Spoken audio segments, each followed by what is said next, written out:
Hello everyone, कैसे हैं आप लोग। उम्मीद करते हैं आप सब अच्छे होंगे। आज की इस वीडियो में हम पढ़ने वाले हैं क्लास 10th एसएसटी का सिविक्स बुक से चैप्टर नंबर 6 पॉलिटिकल पार्टीज। ठीक है, चलिए स्टार्ट करते हैं। सबसे पहले एक ओवरव्यू देख लेते हैं।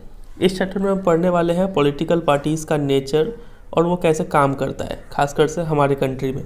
ठीक है, ये चीज़ पर फोकस करेंगे हम। तो मेन टॉपिक्स क्या है इस चैप्टर में। सबसे पहला हम पढ़ेंगे why do we need parties, parties हमें चाहिए क्यों। किसी भी डेमोक्रेसी के लिए कितने पार्टी चाहिए होते हैं अच्छे से काम करने के लिए, ये दूसरा टॉपिक होगा। तीसरा टॉपिक होगा हम लोग डिफरेंट टाइप्स ऑफ पार्टी पढ़ेंगे, नेशनल पार्टी, रीजनल पार्टी। ठीक है, तीसरा चौथा टॉपिक हो गया। फिर पांचवें टॉपिक पे हम देख रहे होंगे कि पॉलिटिकल पार्टीज़ में क्या क्या चैलेंजेस है वो देखेंगे। और लास्ट टॉपिक हमारा होगा कि उस चैलेंजेस को ओवरकम कैसे करेंगे। ठीक है, इतना ही चीज़ हमें मेन इस चैप्टर में पढ़ना है, बस चैप्टर एंड हो जाएगा। चलिए स्टार्ट करते हैं सबसे पहले टॉपिक से, why do we need parties. तो सबसे पहला टॉपिक है why do we need political parties. चलिए थोड़ा समझते हैं इसको। किसी भी डेमोक्रेसी में पॉलिटिकल पार्टीज क्या होती है, मोस्ट विजिबल इंस्टीट्यूशन। किसी भी डेमोक्रेसी में आप चले जाइए तो आपको वहाँ पे पॉलिटिकल पार्टी दिख ही जाएंगी। ठीक है, तो इसलिए इसको बोला जाता है मोस्ट विजिबल इंस्टीट्यूशन। ठीक है, और जहाँ तक कंट्री के ऑर्डिनरी सिटीजन्स का बात है, ठीक है, आम जनता जो है उनके लिए तो डेमोक्रेसी का मतलब क्या है, पॉलिटिकल पार्टी का होना। ठीक है, अगर आप किसी भी कंट्री के रिमोट इलाके में जाए, खासकर से हमारे कंट्री के ही, और वहाँ पे आप थोड़े कम पढ़े लिखे लोगों से बात करें तो आप पाएंगे कि आप वहाँ के जो लोग हैं वो कॉन्स्टिट्यूशन के बारे में कुछ नहीं जानते हैं, नेचर ऑफ आवर गवर्नमेंट के बारे में कुछ नहीं जानते हैं। ठीक है, लेकिन चांसेस है कि वो लोग जानते हो पॉलिटिकल पार्टीज़ के बारे में। ठीक है, इसलिए हमें बोला गया है कि जो आम जनता है उनके लिए डेमोक्रेसी का मतलब क्या है, पॉलिटिकल पार्टीज़ का होना ही है। ठीक है, क्योंकि उनके पास ऑप्शन है दो पार्टी के बीच में स्विच करने का। ठीक है, फिर आगे देखिए। अब ये सब सिर्फ हम लोग बेसिक कॉन्सेप्ट ले रहे हैं। मेन हमारा क्वेश्चन क्या है कि पार्टीज चाहिए क्यों, इसका आंसर अभी मिला नहीं है, पहले बात को समझ रहे हैं। ठीक है, कॉन्टेक्स्ट बिल्डअप कर रहे हैं। अब देखिए, अभी हमने समझा कि जो पॉलिटिकल पार्टीज है वो क्या है, मोस्ट विजिबल इंस्टीट्यूशन है, मतलब ईजिली आपको दिख जाएंगे किसी भी कंट्री में। अब यहाँ पे विजिबल होने का मतलब ये नहीं कि वो पॉपुलर भी हो। ठीक है, फेमस भी हो जरूरी नहीं है, वो बदनाम भी हो सकते हैं। फॉर एग्जांपल, अक्सर ये पाया गया है कि जो लोग हैं वो काफ़ी क्रिटिकल होते हैं पॉलिटिकल पार्टीज़ के बारे में, मतलब काफ़ी बुराई करते हैं पॉलिटिकल पार्टी का। They tend to blame parties for all that is wrong with our democracy and our political life. Country में जो भी रॉन्ग हो रहा है, ठीक है, सरकार में जो भी गलत हो रहा है, उन सब का जो जिम्मेदार है वो किसको ठहराती है, पॉलिटिकल पार्टीज़ को ठहराती है। ठीक है, तो इसीलिए parties have become identified with social and political division. ये मान लीजिए सोसाइटी है, यहाँ पे बहुत सारे लोग हैं, तो पार्टीज़ होना मतलब यहाँ पे डिवीज़न पैदा हो जाता है। कुछ लोग कुछ पार्टी को सपोर्ट करते हैं, कुछ लोग दूसरे पार्टी को सपोर्ट करते हैं, तो सोसाइटी में ये सोशल डिवीज़न पैदा करता है। ठीक है, चलिए, तो अभी तक आपको यहाँ पे ध्यान में क्या रखना है कि पॉलिटिकल पार्टी एक विजिबल इंस्टीट्यूशन है। विजिबिलिटी का मतलब ये नहीं कि आप अच्छे काम के लिए मशहूर हो, आप बदनाम भी हो सकते हैं। ज़्यादातर लोग पार्टीज़ को क्रिटिसाइज़ करते हैं। कंट्री में जो भी बुराई हो रहा है, जो भी गलत घट रहा है, उसका सबका जिम्मेदार किसको ठहराती है, पब्लिक पार्टीज़ को ठहराती है। ठीक है, यहाँ तक समझे। चलिए, तो देयरफॉर एक यहाँ पे एक सवाल आता है हमारे मन में, वो सवाल ये है कि do we need political parties at all. Party का होना ज़रूरी है क्या, बिना पार्टी का क्या कंट्री नहीं चल सकता है। लगभग 100 साल पहले कुछ ही कंट्रीज़ ऐसी थी जहाँ पे कोई भी पॉलिटिकल पार्टी हुआ करती थी, और आज के डेट में 100 साल के अंदर इतना चेंजेस आ चुका है कि अब हार्डली कोई ऐसा कंट्री है जहाँ पे पॉलिटिकल पार्टी नहीं है। ठीक है, तो बोल सकते हैं कि पॉलिटिकल पार्टी जो है वो क्या हो गई है, ओमनी प्रेजेंट हो गई है। ओमनी प्रेजेंट मतलब हर जगह प्रेजेंट। ठीक है, हर कंट्री में पॉलिटिकल पार्टीज आपको दिख जाएगा। ठीक है, तो इसीलिए इससे पहले कि हम ये समझें कि पॉलिटिकल पार्टी हमें चाहिए क्यों, हम क्या समझेंगे, हम समझेंगे कि पॉलिटिकल पार्टीज होते क्या हैं। ठीक है, हमारा मेन टॉपिक क्या था, why do we need political party. इससे पहले हम समझेंगे कि पॉलिटिकल पार्टी होता क्या है, उसके बाद हम इस क्वेश्चन पे आएंगे। ठीक है, चलिए, तो अगला टॉपिक है मीनिंग। तो पॉलिटिकल पार्टी का सिंपल सा डेफिनेशन यहाँ पे दिया हुआ है, अ political party is a group of people. सबसे पहले तो ये क्या है, लोगों का ग्रुप है। हु कम टुगेदर, जो एक साथ आते हैं, किस लिए, टू कॉन्टेस्ट इलेक्शन में लड़ने के लिए आते हैं, और उसमें जीतने का बाद क्या करते हैं, ये hold power in the government, सरकार बनाते हैं। समझे, इसी को बोलते हैं पॉलिटिकल पार्टी। एक बार दोबारा रिकैप करते हैं।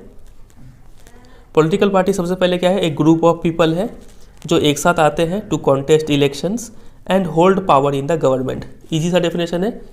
तो समझ में आ गया ये डेफिनेशन। तो एक बार वीडियो को पॉज कर दीजिए और मन ही मन इस डेफिनेशन को दोहरा लीजिए, ठीक है। चलिए आगे बढ़ते हैं और क्या क्या बात है पॉलिटिकल पार्टी के बारे में।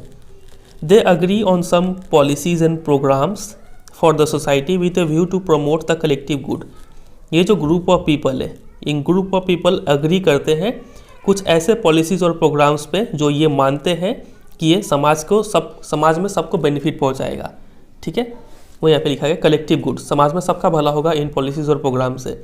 इन सब ग्रुप ऑफ पीपल का जो राय है वो सेम होता है, ठीक है। अब देखिए, अब किसके लिए क्या अच्छा है वो तो इसके ऊपर सबका अलग अलग व्यू होगा, ठीक है। Since there can be different views on what is good for all, इसीलिए क्या होता है कि parties try to persuade people why their policies are better than others. समाज में बहुत सारे टाइप के लोग हैं, फार्मर्स है, बिजनेसमैन है, इंडस्ट्रियलिस्ट है, ठीक है, सर्विसमैन है, बहुत सारे टाइप के लोग हैं। तो एक ही पॉलिसी सबके लिए भलाई करे ऐसा पॉसिबल नहीं होता है, ठीक है। तो सबके लिए जो भलाई का जो कॉन्सेप्ट है वो अलग अलग होता है। तो यहाँ पे जो पार्टीज़ है वो क्या करती हैं, लोगों को परसुएट करती हैं अलग अलग जगह स्पीच दे देकर, ठीक है, अलग अलग माध्यम से परसुएट करने की कोशिश करती है कि क्यों उनका पॉलिसीज़ अच्छा है बाकी दूसरे पॉलिटिकल पार्टीज से, ठीक है। They seek to implement this policies by winning popular support through election. और पार्टीज़ का काम क्या है, पॉलिसीज़ बनाना, पॉलिसीज एंड प्रोग्राम्स बनाना, ठीक है। एक बार जब इलेक्शन हो जाएगा, वो पार्टी जीत के अगर गवर्नमेंट में आएगी तब वो इन पॉलिसीज़ को क्या करेंगी, इम्प्लीमेंट करेंगी, ठीक है। तो उसी बात को यहाँ पे लिखा हुआ है। और आगे देखिए, अभी सिर्फ समझते चलिए, अभी बताएंगे क्वेश्चन कैसा आएगा इसके ऊपर। तो parties are about a part of the society and does involve partisanship. अब ये पहले पार्टीजन समझ लेते हैं, उसके बाद इस पर आप वापस आएंगे। पार्टीजन का मतलब होता है a person who is strongly committed to a party, group और फैक्शन। ऐसा पर्सन, ऐसा इंसान जो किसी भी पार्टी के लिए या फिर कोई भी ग्रुप या फिर कोई भी समुदाय के लिए मतलब पूरा कमिटेड हो। ये पार्टी जो भी करे इस पर्सन को अच्छा ही लगता है, ठीक है। ये पर्सन कभी भी इस पार्टी का बुराई नहीं करेगा। तो ऐसे पर्सन को हम लोग पार्टीजान बोलते हैं, ठीक है।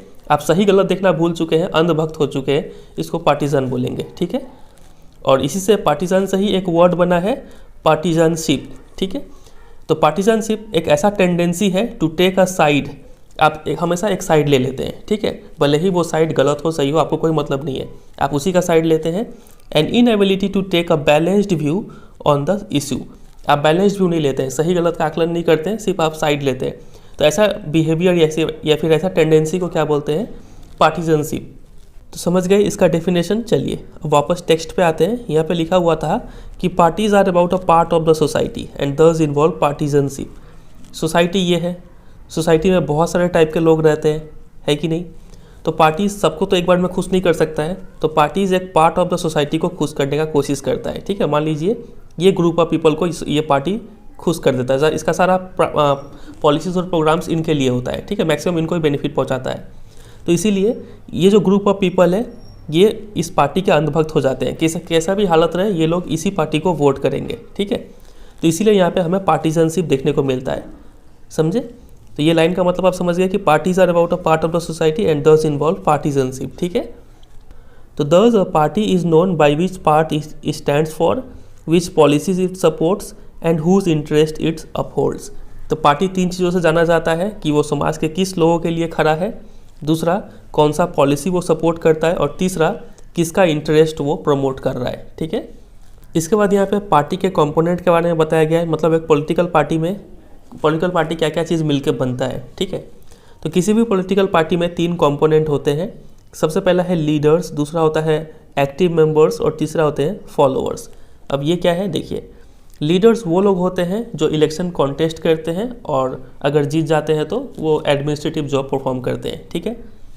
उसके बाद आते हैं एक्टिव मेंबर्स। ये एक्टिव मेंबर्स वो होते हैं जो पार्टी मीटिंग्स हो गया ये अटेंड करते हैं और ये काफ़ी क्लोज होते हैं लीडर्स के, ठीक है। प्रेस कॉन्फ्रेंस करना हो गया तो ये लोग ये सब काम परफॉर्म करेंगे। और लास्ट जो है फॉलोअर्स, ये वो लोग होते हैं जो डेडिकेटेड वर्कर्स होते हैं पार्टी के, ठीक है। जो एक्टिव मेंबर्स जो भी इंस्ट्रक्शन देते हैं उसी के आधार पर ये अपना काम करते हैं, ठीक है। तो ये तीन कंपोनेंट आप याद रखेंगे पॉलिटिकल पार्टी के। चलिए तो ये टॉपिक ख़त्म हुआ। अगला टॉपिक है यहाँ पे फंक्शंस। पॉलिटिकल पार्टी का काम क्या है, वो क्या क्या फंक्शन परफॉर्म करती हैं। लेकिन उस पर आने से पहले हम देखेंगे कि यहाँ पे क्या क्या क्वेश्चन बन सकता है इस टॉपिक से, ठीक है। देखिए, यह तो इंट्रोडक्शन था, यहाँ पे कुछ क्वेश्चन बनेगा नहीं ज़्यादा। सबसे पहला जो आपको यहाँ पे याद रखना है वो ये है, ये लाइन कई बार आपको दिया जाता है कि लगभग 100 साल पहले कुछ ही कंट्रीज थी जहाँ पे कोई पार्टी हुआ करता था, लेकिन अब हर कंट्री में पार्टी है। ये लाइन आपको दे देंगे और बोलेंगे ऐसा क्यों है, इस स्टेटमेंट को एग्जामिन कीजिए। तो यहाँ पे आपको पार्टी का इंपॉर्टेंस बताना है, मतलब ये जो अगला टॉपिक हम देखने वाले हैं फंक्शन ऑफ पॉलिटिकल पार्टी, ये लिखना पड़ेगा, इसको वो पढ़ेंगे, ठीक है। पहला क्वेश्चन ये बनेगा। इसके बाद यहाँ पे क्वेश्चन बनेगा इस टॉपिक से, आपसे पूछेंगे कि what is meant by a political party. तो आपको पॉलिटिकल पार्टी का डेफिनेशन यहाँ से यहाँ तक लिखना है। और इसी क्वेश्चन में आपसे पूछेंगे कि name the 3 components of a political party. Political party का 3 कंपोनेंट क्या है बताइए। तो लीडर्स, एक्टिव मेंबर्स और उसके बाद आते हैं फॉलोअर्स, ठीक है, ये लिख लेंगे आप। फिर अगला क्वेश्चन आपसे पूछेंगे कि why do political parties involve partisanship. Political parties में पार्टीजनशिप क्यों देखने को मिलता है। तो आप सबसे पहले पार्टीजनशिप डिफाइन करेंगे यहाँ पे, ठीक है। डिफाइन करने के बाद आप यहाँ से लिख देंगे, यहाँ से लेके यहाँ तक, ठीक है, इतना आंसर काफ़ी होगा। फिर आगे आपसे पूछ सकते हैं कि what are the characteristics of a political party. तो कैरेक्टरिस्टिक्स आप यहीं से बना के लिख सकते हैं।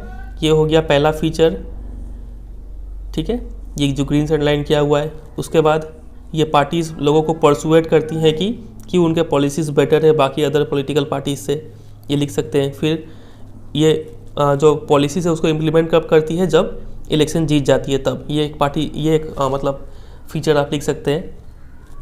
और उसके बाद पॉलिटिकल पार्टी में पार्टीजनशिप देखने को मिलता है, ये आप अगला फीचर लिख सकते हैं, ठीक है। चलिए, तो इसी को आप पॉइंट वाइज लिख देंगे। ये तो यही सब कुछ क्वेश्चन है। यहाँ से आगे मूव करते हैं फंक्शन पे।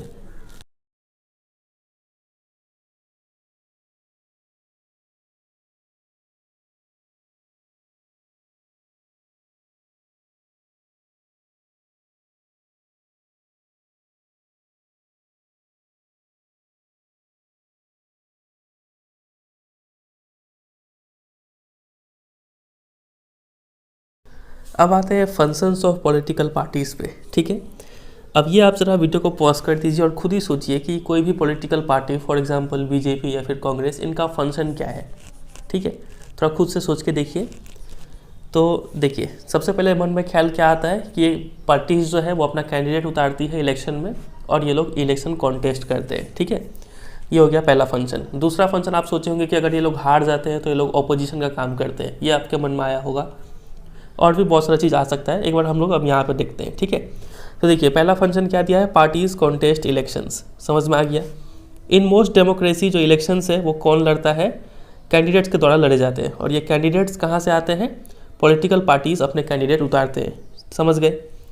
अब किसी भी पार्टी में कैसे चुना जाएगा कि कौन सा कैंडिडेट इलेक्शन में खड़ा होगा, ठीक है। अब देखिए, ये अलग अलग कंट्री में अलग अलग तरीके से डिसाइड होता है।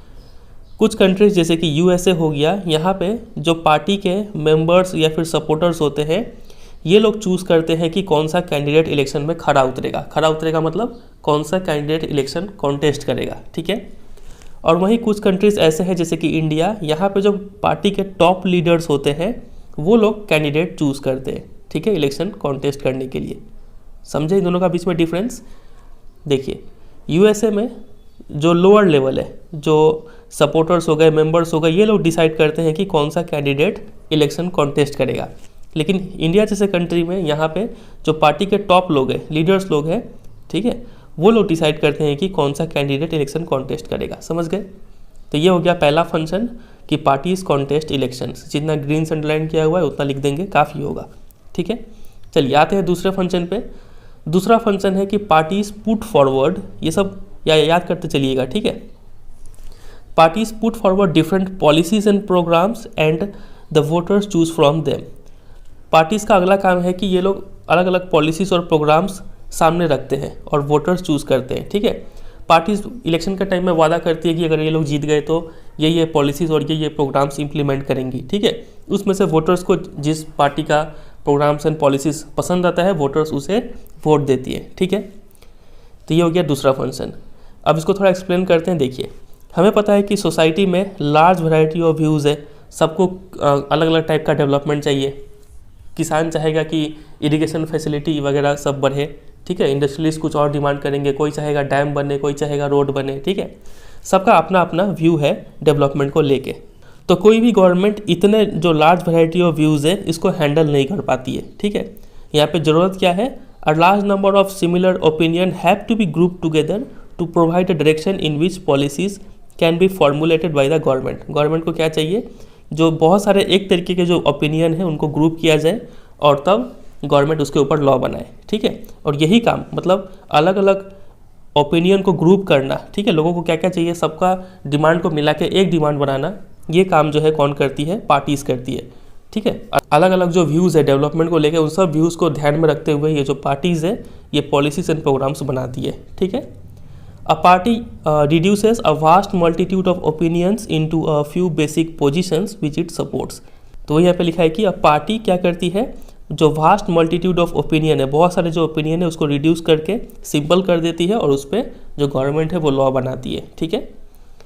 A government is expected to base its policies on the line taken by the ruling party. Ruling party को रेड से लिखा हुआ है, रूलिंग पार्टी क्या है देखिए। और ये जो भी ग्लॉसरी होता है ना, जो रेड से लिखा होता है सब वर्ड, ये सब वर्ड बहुत इंपॉर्टेंट होते हैं, इसके ऊपर क्वेश्चन बनते रहता है। तो रूलिंग पार्टी का मतलब ऐसा पॉलिटिकल पार्टी जो गवर्नमेंट को चला रहा है, मतलब वो पॉलिटिकल पार्टी जो इलेक्शन जीत के आया हुआ है और गवर्नमेंट फॉर्म किया है, उस पार्टी को रूलिंग पार्टी बोलते हैं। नाम से भी पता चल रहा है, ठीक है।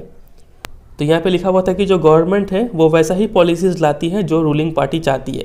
मतलब ये जो रूलिंग पार्टी है इसके ही मेंबर्स तो जीत के आए हुए हैं, इसके ही मेंबर्स गवर्नमेंट में आए हुए हैं, ठीक है। तो मतलब जो रूलिंग पार्टी चाहेगा वो गवर्नमेंट वैसा ही पॉलिसीज़ बनाएंगी, ठीक है। ये हो गया दूसरा फंक्शन। आते हैं तीसरे फंक्शन में, parties play a decisive role in making laws for a country. Party काफ़ी इंपॉर्टेंट रोल प्ले करती है लॉ बनाने में, ठीक है। अब देखा जाए तो लॉ कहाँ पे बनता है, जो हमारे लेजिस्लेचर है, लोकसभा राज्यसभा, वहाँ पे डिबेट होता है, फिर बिल पास किया जाता है, तब जाके लॉ बनता है। लेकिन ये जो लेजिस्लेचर में जो मेंबर्स है, ये मेंबर्स आए कहाँ से हैं, पार्टी से ही आए हैं, ठीक है। ये सब पार्टी के ही मेंबर्स हैं यहाँ पे। तो बोलने को तो लेजिस्लेचर है, लेकिन ले दे के देखा जाए तो पार्टी ही जो है वही लॉ बनाने में इंपॉर्टेंट रोल प्ले करती है, ठीक है। तो ये हो गया तीसरा फंक्शन। आते हैं फोर्थ फंक्शन में, parties form and run government. ये तो समझ में, यहीं से समझ में आ गया। लिखा है कि पार्टीज जो है वो लीडर्स को रिक्रूट करती है, उसको ट्रेन करती है, ठीक है, इलेक्शन में उतारती है, जीत जाने के बाद उनको मिनिस्टर बना दिया जाता है और इस तरीके से। और ये मिनिस्टर ही तो क्या है, गवर्नमेंट है। तो पार्टीज जो है गवर्नमेंट बनाती है और चलाती है, ठीक है। चलिए, ये हो गया चौथा। पाँचवें पे आ जाते हैं, वो पार्टीज जो इलेक्शन में हार जाती है, ठीक है। Those parties that lose in the elections play the role of opposition to the parties in power by voicing different views and criticising government for its failures और रॉन्ग पॉलिसीज़। वो parties जो हार जाती है इलेक्शन में वो opposition का role play करती है, ठीक है। क्या क्या रोल होता है, बाय वॉइसिंग डिफरेंट व्यू। मान लीजिए जो गवर्नमेंट है, जो रूलिंग पार्टी है, वो कुछ लॉज लेके आई, वो पब्लिक के फेवर में नहीं है, तो वहाँ पे ये अपना आवाज़ उठाएंगी, ठीक है। Criticising government for its failure on wrong policies. अगर गवर्नमेंट कोई रॉन्ग पॉलिसी लेके आता है तो वहाँ पे वो सरकार को क्रिटिसाइज़ करती है, ठीक है, ये ऑपोजिशन। तो इस तरीके से जो ये पार्टीज़ है ऑपोजिशन का रोल प्ले करती है, ठीक है। ये हो गया पाँचवा फंक्शन। आते हैं सिक्स्थ पे, ये बहुत इंपॉर्टेंट है, इसके ऊपर सेपरेट क्वेश्चन बन जाता है। Parties shape public opinion. अब पार्टीज़ काफ़ी हद तक डिसाइड करता है कि जो पब्लिक है वो क्या सोचती है। पब्लिक के सोच को काफ़ी प्रभावित करता है पार्टीज़। कैसे, देखिए। They raise and highlight issues. जो पार्टीज़ हैं वो समय समय पर कई सारे इश्यूज़ को उठाते हैं और लोग उन पर सोचने के लिए मजबूर हो जाते हैं, ठीक है।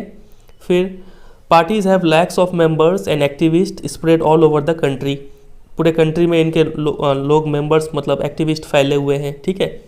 फिर कई सारे जो आप प्रेशर ग्रुप देखते हैं, ये प्रेशर ग्रुप और कुछ नहीं, यही पॉलिटिकल पार्टी के एक्सटेंशन होते हैं, ठीक है।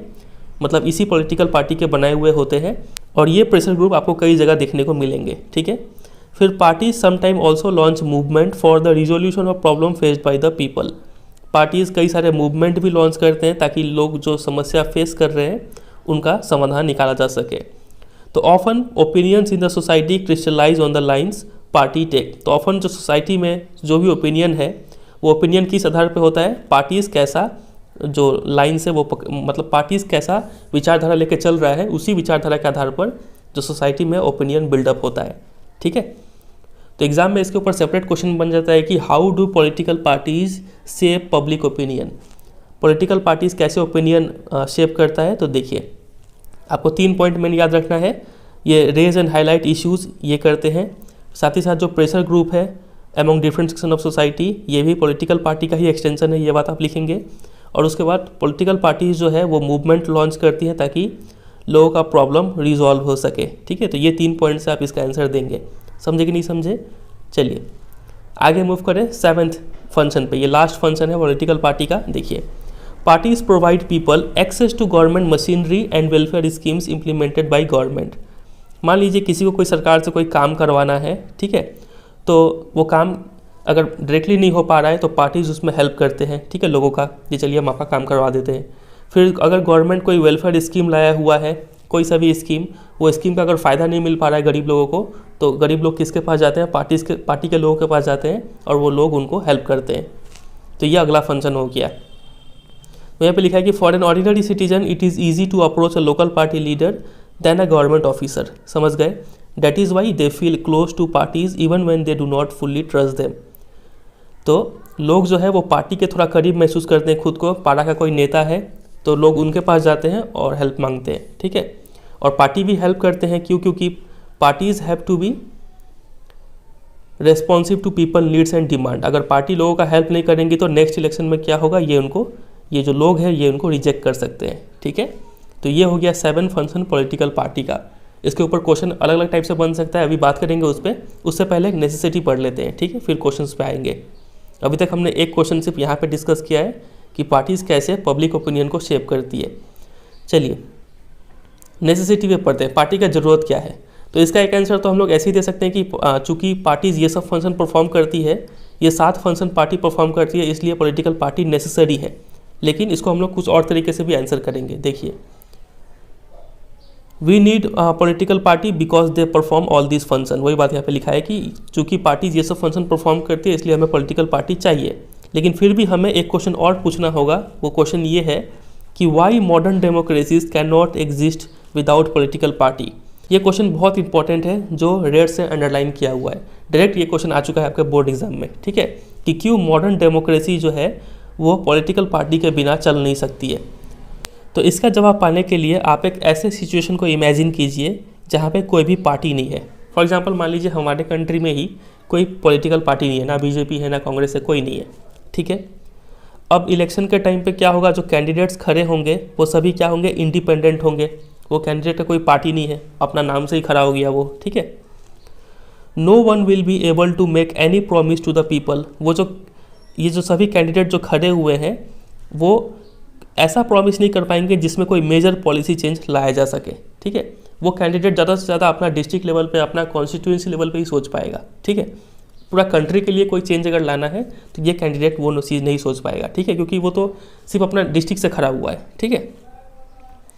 गवर्नमेंट में be form but its utility will remain ever uncertain. सरकार भी बन जाएंगी, कैंडिडेट जीत जाएंगे, गवर्नमेंट बन जाएगा, लेकिन गवर्नमेंट का जो यूटिलिटी है, जो यूज़ है, वो पूरी नहीं उठा पाएंगे, ठीक है।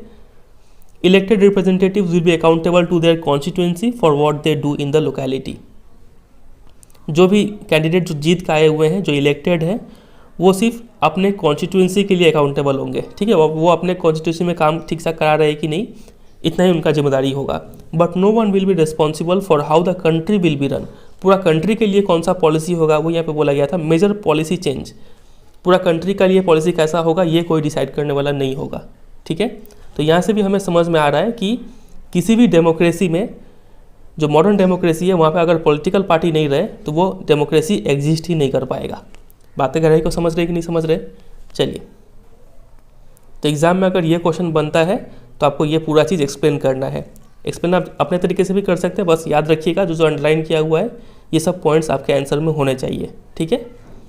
चलिए आगे मूव करें, इस पैरा को समझते हैं। यहाँ पे उसी चीज़ को और एक्सप्लेन किया गया है। अब मान लीजिए इसको आप रिलेट कीजिए पंचायत इलेक्शन से, ठीक है। कई सारे स्टेट में जो पंचायत इलेक्शन होते हैं वहाँ पे कोई पार्टी नहीं होता है, ठीक है, वो नॉन पार्टी बेस्ड इलेक्शन होता है, ठीक है। तो यहाँ पे पार्टी नहीं भी होते हुए क्या होता है कि यह नोटिस किया जाता है कि जो विलेजेस है वो स्प्लिट हो जाती है इनटू फैक्शन, ठीक है, मोर देन वन फैक्शन। अलग अलग ग्रुप्स में जो विलेज के लोग हैं वो डिवाइड हो जाते हैं, ठीक है। और ये जो अलग अलग ग्रुप है ये अपने अपने कैंडिडेट उतारते हैं। तो मतलब एक विलेज है, यहाँ पे पंचायत इलेक्शन हो रहा था, यहाँ से पंचायत चुनना है, ठीक है, यहाँ पे कोई पार्टी नहीं था। तो यहाँ पे लोगों ने क्या किया, खुद ही वो लोग ग्रुप में डिवाइड हो गए, ठीक है, और अलग अलग ग्रुप अलग अलग कैंडिडेट को भेज रहा है, समझ रहे। तो यहाँ पे पार्टी नहीं भी होते हुए लोग अपने आप पार्टी का काम करवा ले रहे हैं, समझ रहे। तो this is exactly what the party does. तो पार्टी का भी काम यही है। पार्टी क्या करता है कि अलग अलग ग्रुप से अलग अलग रिप्रेजेंटेटिव को चुन के भेजता है, समझ रहे। तो यहाँ पे लिखा है, तो वो यहाँ पे लिखा है कि that is the reason we find political parties in almost all countries of the world, whether these countries are big और स्मॉल, ओल्ड और न्यू, डेवलप्ड और डेवलपिंग। यही रीज़न है कि पॉलिटिकल पार्टी हमें सब कंट्रीज़ में देखने को मिलता है, भले ही वो बड़ा हो, छोटा हो, डेवलप्ड हो, डेवलपिंग हो, मायने नहीं रखता है, ठीक है। पॉलिटिकल पार्टी चाहिए ही चाहिए। तो ये बस आपको समझना था। आगे मूव करें। अब यहाँ पे एक ऐसा लाइन है जो काफ़ी इंपॉर्टेंट है, इसके ऊपर एक अलग से 1 मार्क्स का क्वेश्चन बन जाता है, क्या तो फिल इन द ब्लैंक्स में, नहीं तो MCQ के रूप में, ठीक है। चलिए समझते हैं क्या लिखा है इसमें। लिखा है कि the rise of political parties is directly linked to the emergence of representative democracy. चलिए समझते हैं एक एक वर्ड का मतलब। सबसे पहले समझिए ये रिप्रेजेंटेटिव डेमोक्रेसी क्या होता है। रिप्रेजेंटेटिव डेमोक्रेसी में होता है कि लोग जो है वो एक लीडर को, यानी एक नेता को इलेक्ट मतलब चुनते हैं, और ये नेता जाके जो है वो बिल के लिए या फिर लॉ के लिए वोट करता है, ठीक है। मतलब हम लोग जो पब्लिक है वो एक रिप्रेजेंटेटिव, इसको रिप्रेजेंटेटिव बोलेंगे, इस लीडर को, नेता को, ठीक है, जिसको भी, इसको रिप्रेजेंटेटिव बोलेंगे। ये रिप्रेजेंटेटिव जाके हम लोग ये मतलब ये हम लोग को रिप्रेजेंट कर रहा है, क्योंकि हम लोग इसको चुन के भेजे हुए हैं। ऐसे ही ये अलग डिस्ट्रिक्ट है या फिर अलग कंस्टिट्यूएंसी है, ये अपना एक लीडर चुन के भेजेगा, ठीक है। ये अलग लीडर है, अलग लोग हैं, ये लोग अपना एक लीडर चुन के भेजेंगे। तो ये सभी जो रिप्रेजेंटेटिव है, ये जो लीडर है ये इनको रिप्रेजेंट कर रहा है, ये लीडर इनको रिप्रेजेंट कर रहा है, ये लीडर इनको रिप्रेजेंट कर रहा है, ठीक है। और ये सभी लीडर वोट करके कोई बिल या फिर लॉ पास करेंगे, ठीक है। तो इसको हम लोग बोलते हैं रिप्रेजेंटेटिव डेमोक्रेसी, ठीक है, क्योंकि हम लोग रिप्रेजेंटेटिव चुन के भेज रहे हैं और ये रिप्रेजेंटेटिव जाके हमारे लिए काम कर रहे हैं, ठीक है। और एक होता है सिर्फ डेमोक्रेसी। सिर्फ डेमोक्रेसी का मतलब क्या है, जो लोग हैं वो खुद ही डिसाइड करें, खुद ही बिल के लिए या फिर लॉ के लिए वोट करें। इसमें क्या होता है कि उसको बोलते हैं डायरेक्ट डेमोक्रेसी, ठीक है। तो यहाँ पे देखिए क्या बोला है, the rise of political parties is directly linked to the emergence of representative democracy. तो ये जो रिप्रेजेंटेटिव डेमोक्रेसी है इंडिया में अभी तो ऐसा ही है, ठीक है। हम लोग नेता चुन के भेजते हैं और ये नेता पार्लियामेंट में बैठ के लॉ बनाते हैं, ठीक है। तो ये जो रिप्रेजेंटेटिव डेमोक्रेसी है ये इसलिए ही है क्योंकि पॉलिटिकल पार्टी है, क्योंकि अगर पॉलिटिकल पार्टी नहीं होता तो क्या हम रिप्रेजेंटेटिव ढूंढ के भेज पाते? नहीं। और ये रिप्रेजेंटेटिव क्या लॉ बना पाते? नहीं, ठीक है। तो जैसे जैसे ये पॉलिटिकल पार्टीज राइज हो रहे हैं वैसे वैसे रिप्रेजेंटेटिव डेमोक्रेसी भी इमर्ज हो रहे हैं। समझ रहे हैं ये लाइन का मतलब? तो यही इसका मीनिंग है, ठीक है। और आगे देखिए, as we have seen large societies need representative democracy. जितना बड़ा सोसाइटी होगा उतना ही रिप्रेजेंटेटिव डेमोक्रेसी का नीड ज़्यादा होगा, क्योंकि इतने, अब जैसे इंडिया जैसा कंट्री है, यहाँ पे अगर एक लॉ बनाना है तो पब्लिक अगर डायरेक्टली खुद ही चूज़ करेगी कौन सा लॉ बनेगा कौन सा लॉ नहीं बनेगा, काफ़ी मुश्किल काम हो जाएगा, ठीक है। तो यहाँ पे रिप्रेजेंटेटिव डेमोक्रेसी को फॉलो किया जाता है, मतलब हम लोग लीडर्स को इलेक्ट करके भेजते हैं और ये लीडर या फिर रिप्रेजेंटेटिव ये लोग लॉ बनाते हैं, ठीक है। तो जितना लार्ज सोसाइटी होगा उतना ही रिप्रेजेंटेटिव डेमोक्रेसी का नीड होगा, ठीक है। तो as societies become large and complex they also need some agency to gather different views on various issues and to present this to the government. तो सोसाइटी जितना ही बड़ा होगा, जितना ही कॉम्प्लेक्स होगा, उतना ही ज़्यादा नीड होगा एक एजेंसी का। वो एजेंसी का काम क्या होगा, जितने भी व्यूज़ है, इश्यूज़ है, उन सबको इकट्ठा करे और गवर्नमेंट के सामने प्रेजेंट करे। और ये एजेंसी का काम कौन करेगा? यही पॉलिटिकल पार्टी करेंगे। मतलब पॉलिटिकल पार्टी जो समाज के व्यूज़ है, इश्यूज़ है, उसको गवर्नमेंट के सामने प्रेजेंट करेंगी, ठीक है। They needed some ways to bring various representatives together so that a responsible government could be formed. यहाँ पे ये दे कौन है? सोसाइटीज़, जो लार्ज एंड कॉम्प्लेक्स सोसाइटी है, ठीक है, उनको दे बोला गया है। तो इन सोसाइटीज़ को क्या चाहिए? कुछ ऐसा तरीका चाहिए जिससे कि ये सभी जो रिप्रेजेंटेटिव्स है वो सब एक साथ आए, ठीक है, और एक रेस्पॉन्सिबल गवर्नमेंट बनाए। तो ये सब हो पाएगा with the help of political party. फिर दे मतलब ये लार्ज सोसाइटीज़, ये सोसाइटीज़ को एक मैकेनिज़्म, एक ऐसा प्रोसेस चाहिए जिससे कि क्या हो सके, अगर गवर्नमेंट कोई अच्छा काम कर रहा है तो उसको सपोर्ट करे, गवर्नमेंट कोई बुरा काम कर रहा है तो उसको रोके वहाँ पे, ठीक है, पॉलिसीज़ बनाए, जस्टिफाई एंड अपोज देम, ठीक है। तो गवर्नमेंट का ये सब काम को रेगुलेट करने का काम भी कौन करती है? पॉलिटिकल पार्टी करती है। तो political parties fulfil these needs that every representative government has, ठीक है। तो we can say that parties are a necessary condition for a democracy. तो एक डेमोक्रेसी को अच्छे से चलने के लिए क्या चाहिए, पार्टीज चाहिए। तो पार्टी होगा तो ही डेमोक्रेसी अच्छे से चल पाएगा, नहीं तो नहीं चल पाएगा। तो ऊपर जो हमने क्वेश्चन देखा था रेड से अंडरलाइन किया हुआ कि why modern democracies can not exist without political party, इसका आंसर हमें इस पूरे पैसेज में मिल रहा है। एक तो हमने रीजंस यहाँ पे देखा, ठीक है, कि हमने एक ऐसा सिचुएशन को इमेजिन किया जिसमें पार्टी नहीं है, तो वहाँ पे जो कैंडिडेट जीतेंगे वो सिर्फ अपने कॉन्स्टिट्यूंसी के लिए काम करेंगे, पूरे कंट्री के लिए काम नहीं कर पाएंगे, ठीक है, कोई मेजर पॉलिसी चेंजेस नहीं ला पाएंगे, इसलिए पॉलिटिकल पार्टी का होना ज़रूरी है। एक रीज़न तो हमने ये देखा। फिर उसके बाद हमने देखा कि एक विलेज जो है जहाँ पे panchayat election non party based होता है, वहाँ पे भी जो विलेज के लोग हैं वो आपस में ग्रुप बना लेते हैं और ये ग्रुप कैंडिडेट भेजते हैं, मतलब इनडायरेक्टली वहाँ पे भी पार्टी बन जाता है। फिर हमने देखा कि जो पॉलिटिकल पार्टी है जैसे जैसे उभर रही है वैसे वैसे रिप्रेजेंटेटिव डेमोक्रेसी भी उभर के सामने आ रही है, ठीक है।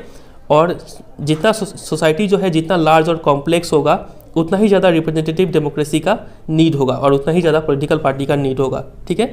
पॉलिटिकल पार्टी क्या करती है, यहाँ पे जो समाज के जो अलग अलग ग्रुप्स है वहाँ पे जो भी इश्यूज़ है, जो भी व्यूज़ है उनका, वो सब गैदर करती है और उनको गवर्नमेंट के सामने प्रेजेंट करती है, ठीक है। फिर ये जो पार्टीज़ है ये सभी रिप्रेजेंटेटिव्स को मिला के एक रेस्पॉन्सिबल गवर्नमेंट फॉर्म करती है। और इसके अलावा जो गवर्नमेंट को रेगुलेट करने का काम है, सपोर्ट करना, रिस्ट्रेन करना, गवर्नमेंट का पॉलिसी को जस्टिफाई करना या फिर अपोज करना, ये सारा काम पॉलिटिकल पार्टी परफॉर्म करती है, ठीक है। तो इसीलिए पार्टीज जो है वो नेसेसरी कंडीशन है डेमोक्रेसी के लिए, समझे। चलिए अब ये टॉपिक ख़त्म हुआ, तो देखते हैं अब इसके ऊपर क्वेश्चन कैसा कैसा बनेगा। सबसे पहले हमने यहाँ से देखना स्टार्ट किया था फंक्शन से, तो सिंपल क्वेश्चन तो यही बनेगा कि describe any 5 major function of political party. Political party का कोई भी 5 फंक्शन लिखना है तो आप लिख लेंगे, जो अंडरलाइन किए हैं वो सब पॉइंट आपके आंसर में होना चाहिए, ठीक है, पॉइंट वाइज आंसर दे देंगे।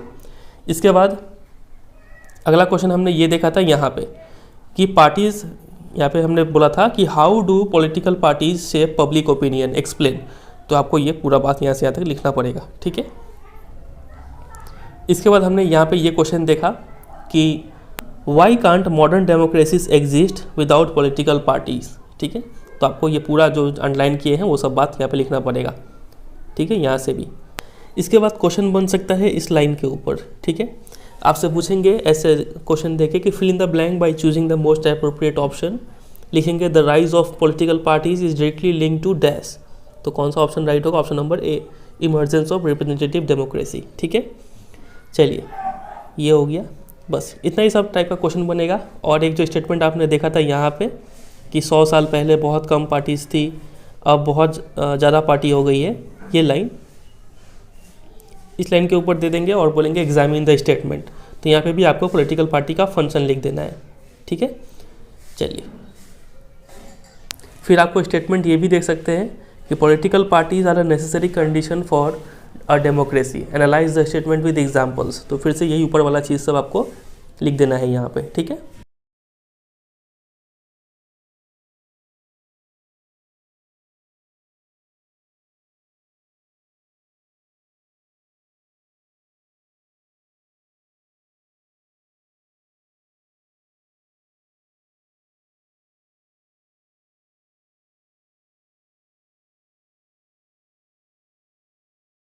फिर आगे यहाँ पे लेटेस्ट रिवाइज दिया गया है, चलिए देखते हैं। लिखा है कि categorise this photographs by the functions of political parties they illustrate.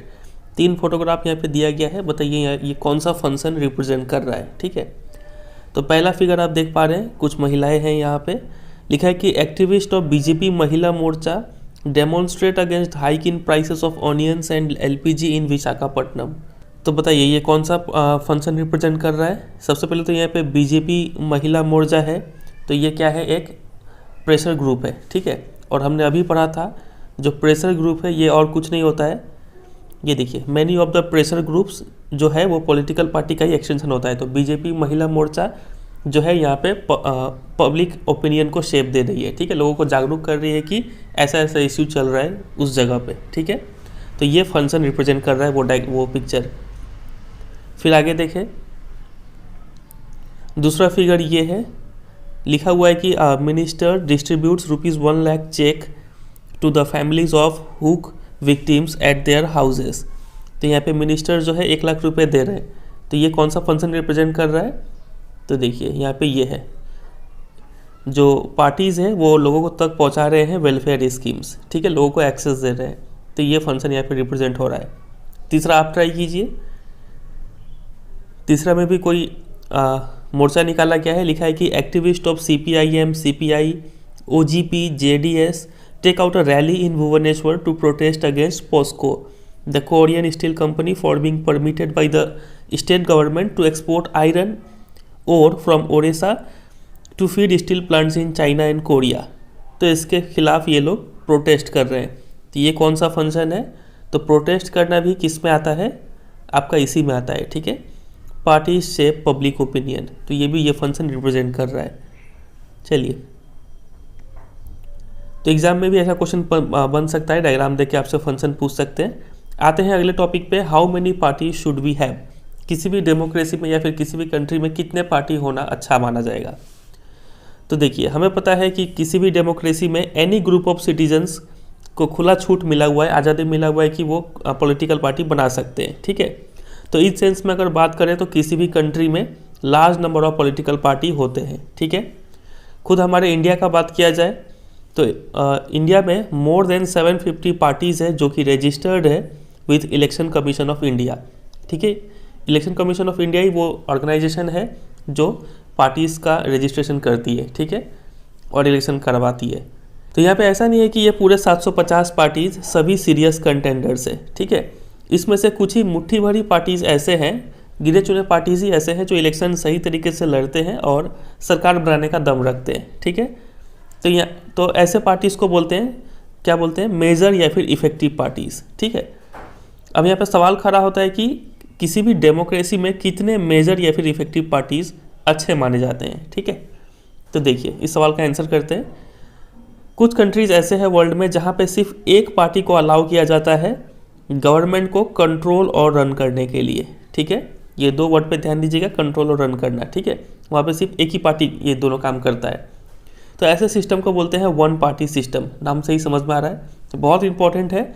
आपको देख के ये काफ़ी सिंपल लग रहा होगा, लेकिन इसके ऊपर बहुत बार क्वेश्चन आ जाता है, ठीक है, कि डिफाइन वन पार्टी सिस्टम। तो आपको ये पूरा चीज़ लिखना पड़ेगा, जहाँ पे सिर्फ एक ही पार्टी को अलाउ है गवर्नमेंट को कंट्रोल और रन करने के लिए, ठीक है। ये दो वर्ड पे आप ध्यान देंगे। फिर आगे देखें, एग्जाम्पल कौन सा है इसका? तो China only communist party is allowed to rule. तो चाइना एक ऐसा कंट्री है जहाँ पे वन पार्टी सिस्टम को फॉलो किया जाता है। वहाँ पे सिर्फ एक ही पार्टी है, कम्युनिस्ट पार्टी, इसी को गवर्नमेंट को कंट्रोल और रन करने का मतलब परमिशन है, ठीक है। फिर आगे देखिए, although legally speaking people are free to form political parties, it does not happen because the electoral system does not permit free competition for power. ऐसे तो कानूनी रूप से अगर बोला जाए तो पीपल फ्री है पॉलिटिकल पार्टी बनाने के लिए, लेकिन ऐसा होता नहीं है। वहाँ पे जो इलेक्टोरल सिस्टम यानी सिस्टम ऑफ इलेक्शन जो है वो इस तरीके से है कि पार्टीज़ का बीच में कंपटीशन फ्री तरीके से हो ही नहीं पाएगा। आपको हर जगह कम्युनिस्ट पार्टी ही दिखेगा और आप इसी को वोट कर देंगे, ठीक है। तो ये जो वन पार्टी सिस्टम है, क्या ये अच्छा है कि बुरा है? तो जाहिर सा बात है ये अच्छा ऑप्शन नहीं है, ठीक है। We can not consider one party system as a good option. क्यों? क्योंकि this is not a democratic option. बहुत इंपॉर्टेंट, ये एक डेमोक्रेटिक ऑप्शन नहीं है। लोगों को ऑप्शन ही नहीं दिया जा रहा है चूज़ करने का, तो ये डेमोक्रेसी कैसे हुआ यहाँ पे, ठीक है। Any democratic system must allow at least two parties to compete in elections and provide a fair chance for the competing parties to come to power. ये डेमोक्रेटिक ऑप्शन तब होता जब यहाँ पे कम से कम दो पार्टीज होते हैं, और सिर्फ पार्टी का होना ही काफ़ी नहीं है, दोनों को फेयर चांस मिलना चाहिए इलेक्शन में compete करने का, ठीक है, और पावर में आने का। समझे कि नहीं समझे? तो यहाँ पे इस लाइन के ऊपर आपसे क्वेश्चन पूछ लेंगे एग्जाम में। आपसे पूछा जाएगा कि why is one party political system not considered a good option in democratic system. तो आपको लिखना होगा because this is not a democratic option. उसके बाद आप लिख देंगे कि here voters are not offered any choice at the time of voting, ठीक है। फिर ज़्यादा मार्क्स का हुआ तो आप ये भी चीज़ लिख देंगे, ठीक है। चलिए आगे मूव करते हैं। तो वन पार्टी सिस्टम हमने समझ लिया। वन पार्टी सिस्टम का डेफिनेशन क्या है, तो ये आप ध्यान रखेंगे ये चीज़। फिर वन पार्टी सिस्टम कौन सा कंट्री फॉलो करता है, एक एग्जांपल आप चाइना याद रखेंगे, ठीक है। और इसका डिसएडवांटेज क्या है वो आप याद रखेंगे, ठीक है। ये तीन चीज़। अब आ जाते हैं टू पार्टी सिस्टम पे। टू पार्टी सिस्टम क्या होता है देखिए, in some countries power usually changes between two main parties. ठीक है, अब ये यहाँ पे ध्यान दीजिएगा कि पावर जो है, मतलब जो गवर्नमेंट होल्ड करने का पावर है, वो दो मेन पार्टीज के बीच में ही शिफ्ट करता रहता है। ठीक है, अब ऐसा नहीं है कि यहाँ पे सिर्फ दो ही पार्टी है, सेवरल अदर पार्टीज में एग्जिस्ट, अदर छोटे छोटे पार्टी होते हैं, इलेक्शन भी कॉन्टेस्ट करते हैं और कुछ सीट जीत भी जाते हैं। ठीक है, नेशनल इलेक्शन में, लेकिन but only the two main parties have a serious chance of winning majority of seats to form government. लेकिन यही जो दो मेन पार्टीज हैं, यही दो का मेन चांस है कि ये लोग मेजोरिटी ऑफ सीट्स जीतेंगे और गवर्नमेंट बनाएंगे। ठीक है, तो ऐसे सिस्टम को बोलते हैं टू पार्टी सिस्टम, जहाँ पे सिर्फ दो ही पार्टी, दो मेन पार्टी का ही चांस है गवर्नमेंट बनाने का। ठीक है, छोटे छोटे पार्टी होते हैं लेकिन उतना इंपॉर्टेंट रोल प्ले नहीं करते हैं। एग्जाम्पल क्या हो जाएगा इसका एग्जाम्पल है USA, United states of America, और यूनाइटेड किंगडम यूके। ये दोनों ऐसे कंट्री है जहाँ पे टू पार्टी सिस्टम फॉलो किया जाता है। ठीक है, तो टू पार्टी सिस्टम का डेफिनेशन हो गया, एग्जाम्पल हो गया, इसका एक ड्रॉबैक भी है। ड्रॉबैक क्या है, यहाँ पे हमने देखा कि कुछ और पार्टीज़ है जिनके पास हो सकता है बेटर प्रोग्राम्स एंड पॉलिसीज़ हो। ठीक है, लेकिन सिंस वो लोग पावर में नहीं आ सकते हैं, गवर्नमेंट फॉर्म नहीं कर सकते हैं, इसलिए लोगों को मजबूरी में यही दो पार्टी के बीच में चूज़ करना पड़ता है। ठीक है, ये इसका ड्रॉबैक है। खैर जो भी है, इससे तो अच्छा ही है, कम से कम दो ऑप्शन तो यहाँ पे मिल रहा है। चलिए, ये हो गया टू पार्टी सिस्टम, इसका डेफिनेशन भी आप ध्यान रखेंगे। अब आगे आते हैं मल्टी पार्टी सिस्टम पे। ये क्या है देखिए, if several parties compete for power and more than two parties have a reasonable chance of coming to power either on their own strength or in alliance with others, we call it a multi-party system। यहाँ पे दो से ज़्यादा parties का अच्छा खासा chance होता है पावर में आने का, मतलब गवर्नमेंट बनाने का। ठीक है, अब वो दो से ज़्यादा पार्टीज़ क्या तो अपने दम पे आए या फिर अलायंस किसी के साथ गठबंधन करके आए, मतलब 3-4 पार्टी 5 पार्टी आपस में हाथ मिला ले और सब मिलके गवर्नमेंट बनाए। ठीक है, तो ऐसा सिस्टम को बोलते हैं मल्टी पार्टी सिस्टम। नाम से ही समझ में आ रहा है, इजी है। तो India we have a multi party system, हमारे कंट्री में मल्टी पार्टी सिस्टम फॉलो किया जाता है। ठीक है, in this system government is formed by various parties coming together in a coalition. ठीक है, बहुत सारे पार्टी एक साथ मिल जाते हैं, गठबंधन करते हैं, तब सरकार बनाते हैं। ठीक है, when several parties in a multi-party system join hands for the purpose of contesting elections and winning power, it is called an alliance or a front। यहाँ पे कुछ वर्ड है, आपको ध्यान देना है। ठीक है, जब कुछ पार्टीज, ठीक है, मल्टी पार्टी सिस्टम में हाथ मिला लेते हैं और एक साथ इलेक्शन लड़ते हैं और जीतते हैं। ठीक है, तो ये जो सेवरल पार्टीज का जो झुंड है, इसको क्या बोलते हैं, अलायंस बोलते हैं। ठीक है, या फिर फ्रंट बोलते हैं। ये अलायंस वर्ड पे ध्यान दीजिएगा, अभी बहुत काम आने वाला है। फॉर एग्जाम्पल, इंडिया में 2004 में 3 मेजर अलायंसेस थे। अलायंसेस मतलब वो पार्टीज़ का झुंड जो आपस में हाथ मिलाए हुए हैं। ठीक है, वो तीनों अलायंसेस का नाम क्या है, number 1 national democratic alliance, NDA जिसको शॉर्ट में बोलते हैं। ये बहुत इंपॉर्टेंट है, एग्जाम में इसका फुल फॉर्म पूछा गया है, बोर्ड एग्जाम में पहले भी। ठीक है, फिर दूसरा है the United progressive alliance, UPA। ठीक है, इसका भी फुल फॉर्म एग्जाम में पूछते हैं। NDA में जो मेन पार्टी है वो है BJP, और भी छोटे छोटे पार्टीज़ के साथ हाथ मिलाया गया है यहाँ पे। और UPA में मेन पार्टी है कांग्रेस, और भी बहुत सारे छोटे छोटे इसमें पार्टीज़ होते हैं। ठीक है, तो देखिए इन सब का लास्ट में जो है अलायंस आ रहा है यहाँ पे, नेशनल डेमोक्रेटिक अलायंस, फिर यूनाइटेड प्रोग्रेसिव अलायंस। समझ रहे ना, अलायंस क्या है, ग्रुप ऑफ सेवरल पार्टीज़। ठीक है, और तीसरा है लेफ्ट फ्रंट भी आ रहा है यहाँ पे, ये रहा फ्रंट। ठीक है, तो ये 3 मेजर अलायंसेस एग्जिस्ट कर रहे थे 2004 में इंडिया में। The multi party system often appears very messy and leads to political instability.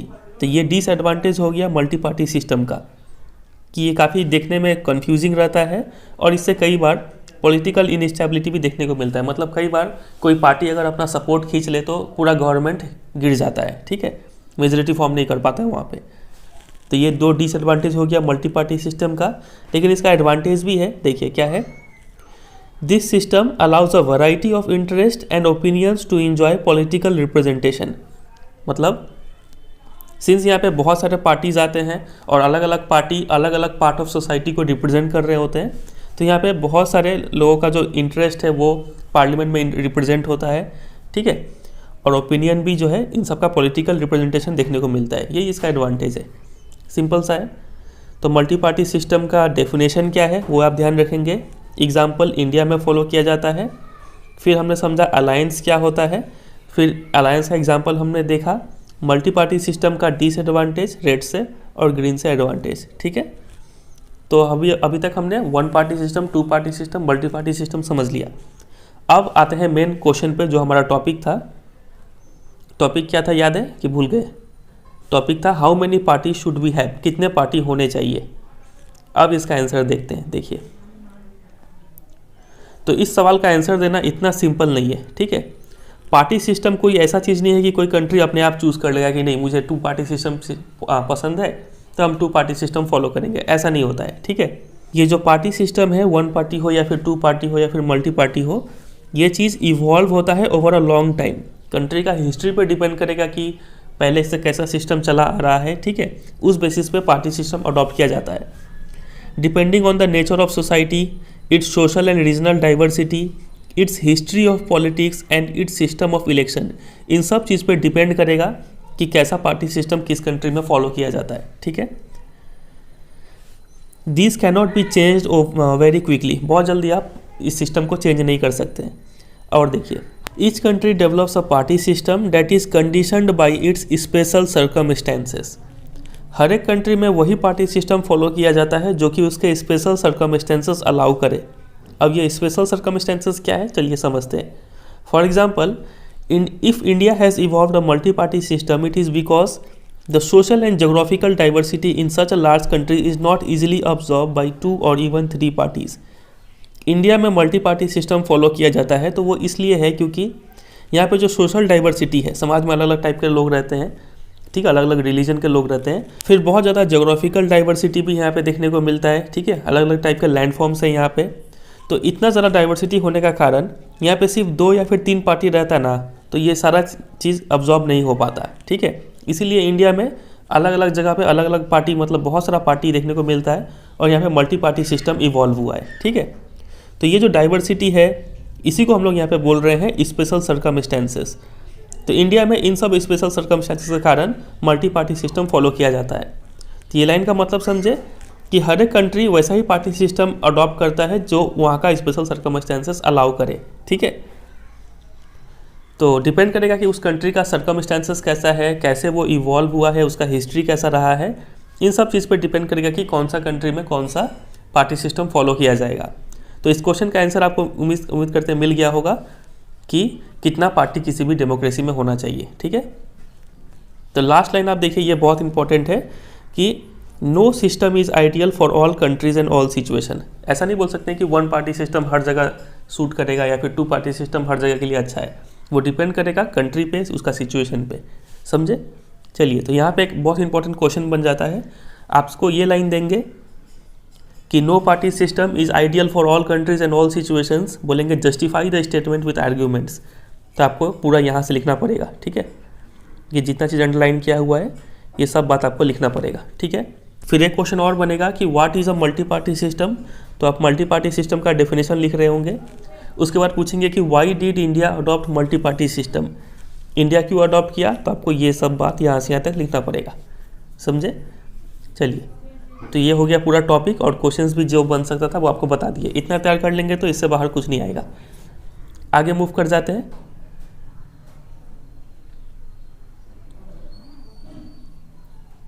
अब हम आते हैं अगले टॉपिक पे, नेशनल पार्टीज़, ठीक है।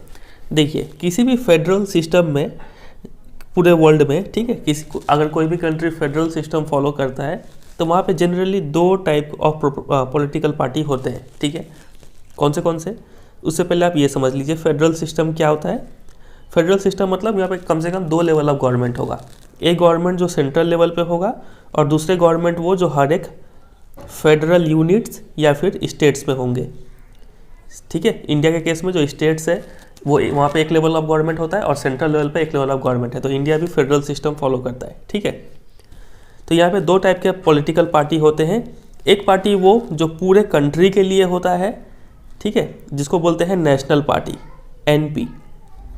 और एक पॉलिटिकल पार्टी उस टाइप का होता है जो सिर्फ स्टेट लेवल पे काम करता है। इसको हम लोग बोलते हैं स्टेट पार्टी या फिर रीजनल पार्टी। बातें गहराई को समझ रहे हैं? चलिए, तो यहाँ पे समझ में आ गया। दो टाइप ऑफ पॉलिटिकल पार्टी होते हैं, वही बात यहाँ पे लिखा है कौन से दो टाइप के। तो there are some country wide parties, जिसको हम लोग नेशनल पार्टी बोलते हैं, जो पूरे कंट्री लेवल पे काम करता है, ठीक है।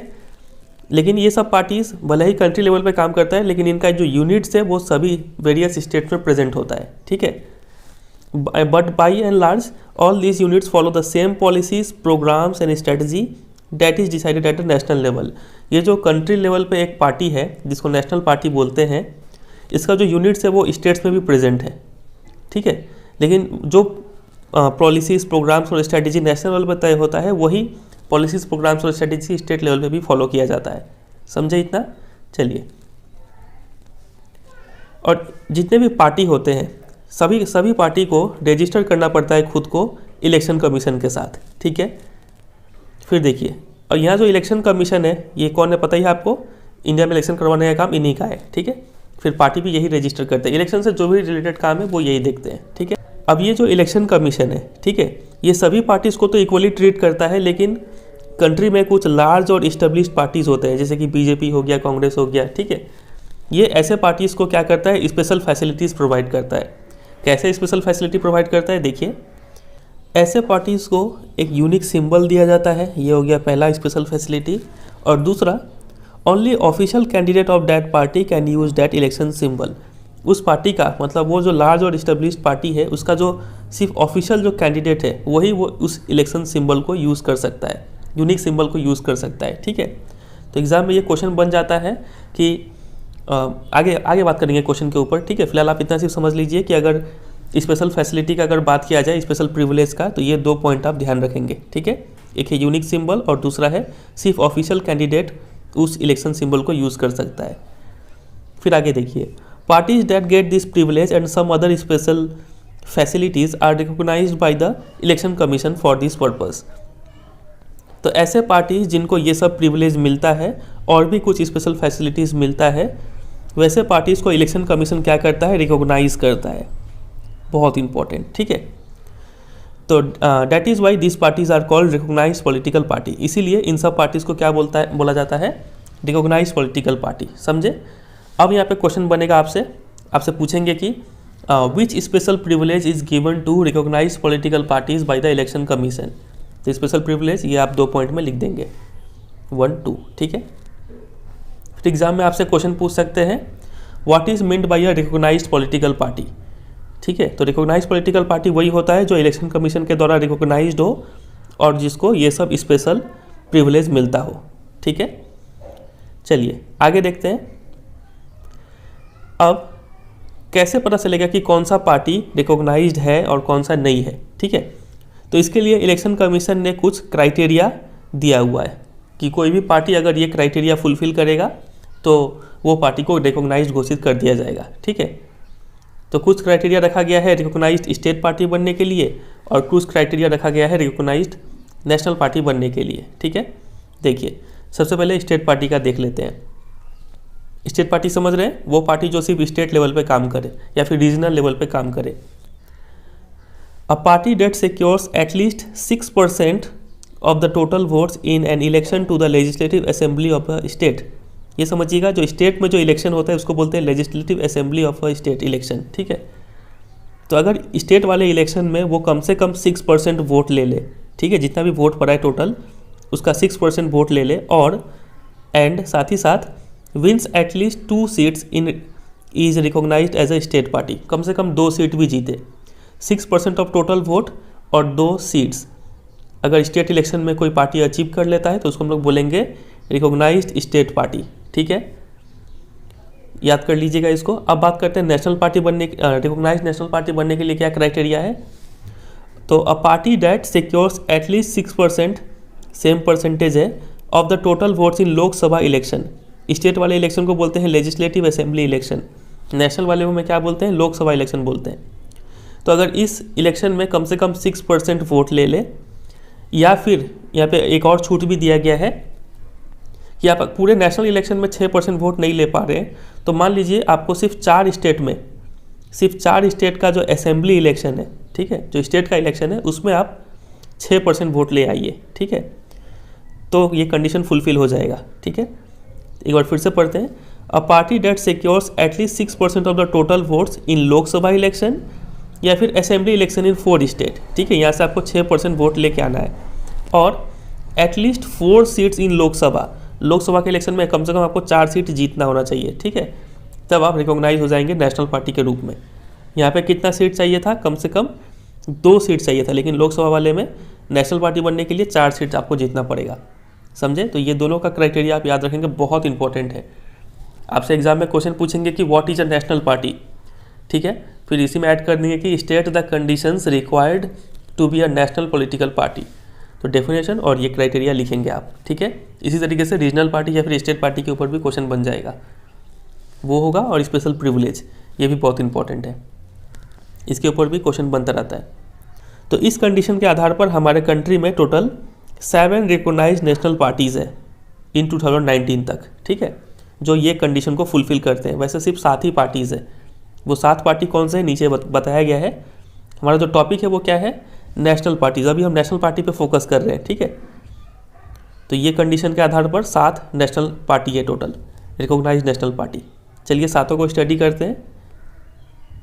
सबसे पहले नाम देख लेते हैं। सबसे पहला है all India Trinamool Congress AITC, दूसरा है बहुजन समाज पार्टी BSP, तीसरा है भारतीय जनता पार्टी BJP, चौथा है CPI यानी कम्युनिस्ट पार्टी ऑफ इंडिया, पांचवा CPIM communist Party of India Marxist, 6th Indian national Congress INC और 7th nationalist Congress party NCP। ये 7 पार्टी को डिटेल में स्टडी करेंगे अब।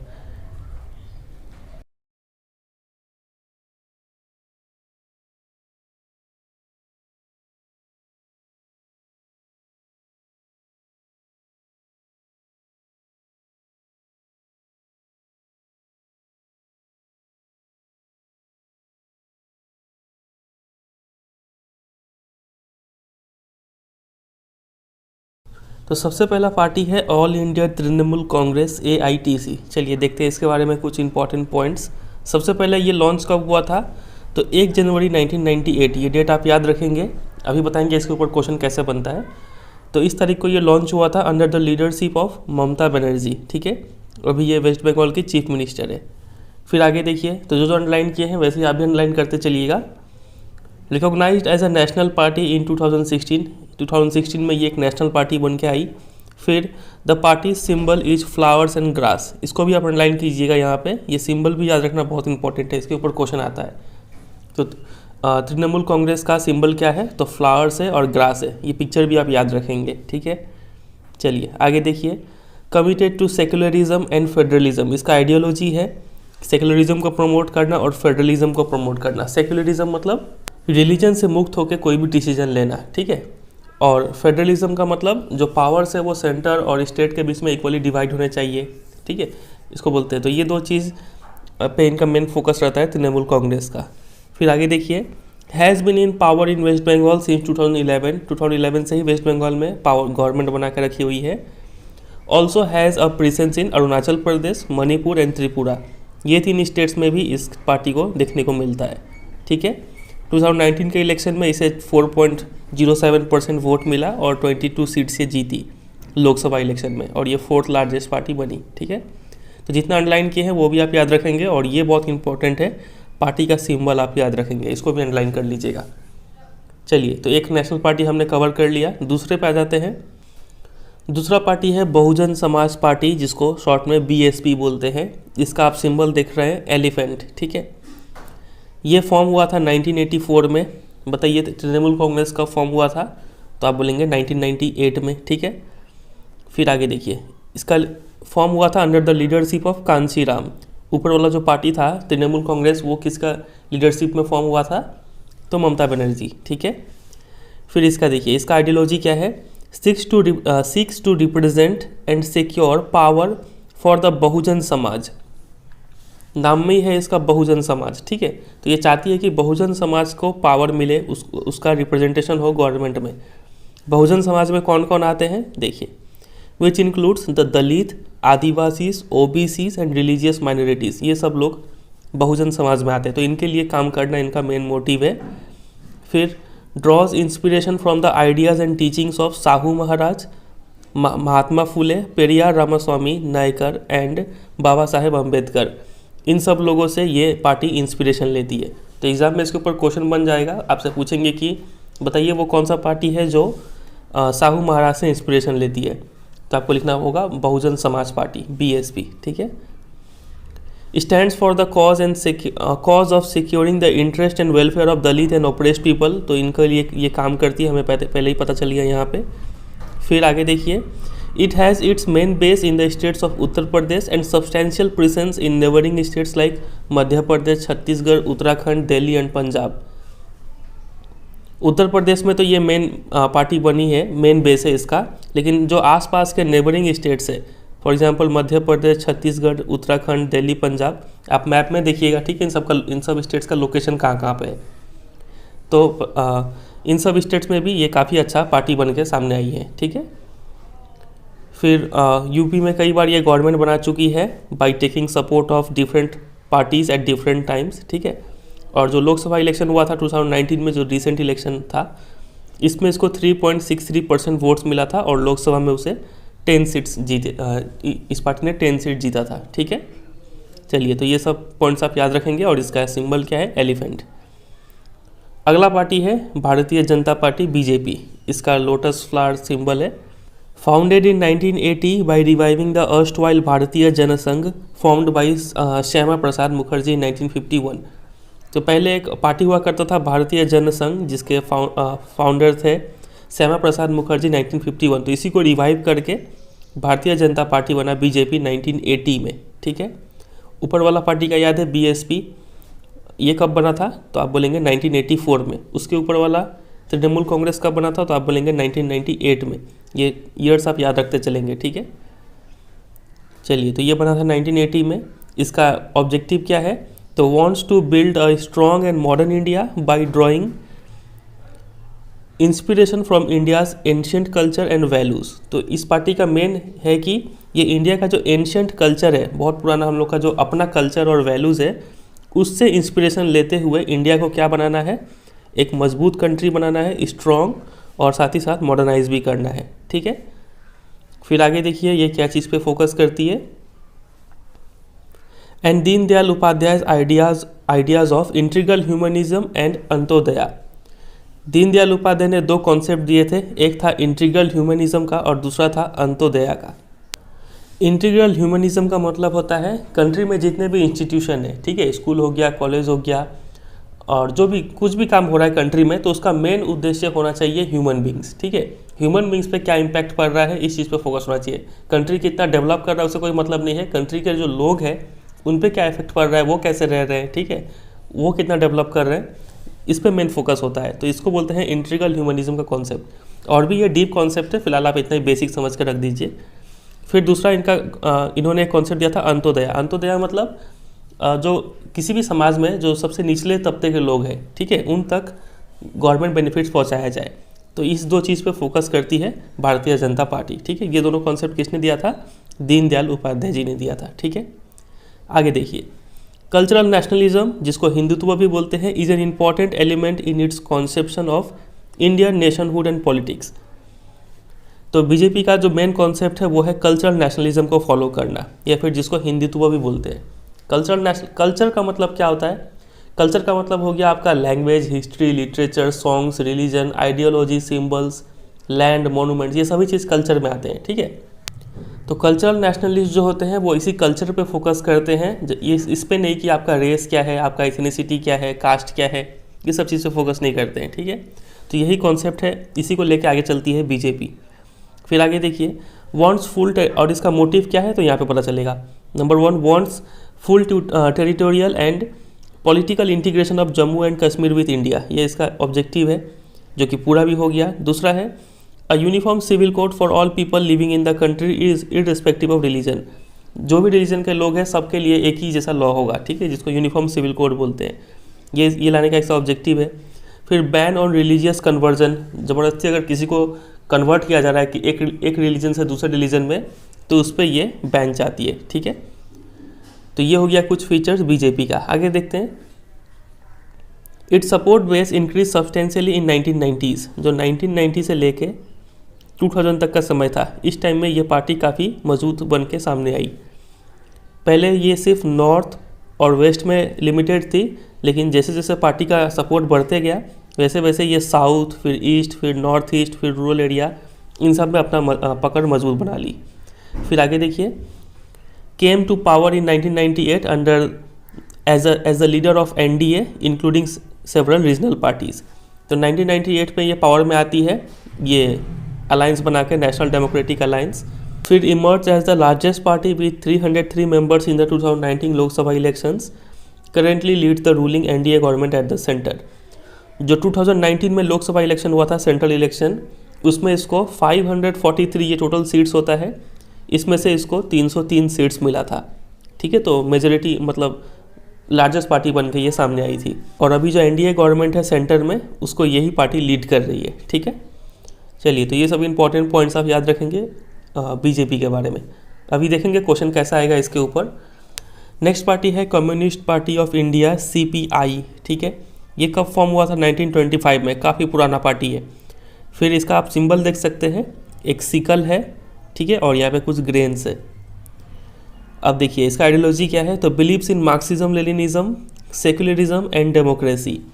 मार्क्सिज्म लेनिनिज्म का मतलब होता है ये कम्युनिस्ट को आइडियोलॉजी को फॉलो करते हैं, नाम से पता चल रहा है कम्युनिस्ट पार्टी। ठीक है, मतलब जो भी सोसाइटी में जो भी रिसोर्सेस है, जो भी इंस्टीट्यूशन है, उसको कौन चलाएगा? जो कम्युनिटी है, जो लोग हैं, वही लोग चलाएंगे। ठीक है, तो ये आइडियोलॉजी को ये फॉलो करता है।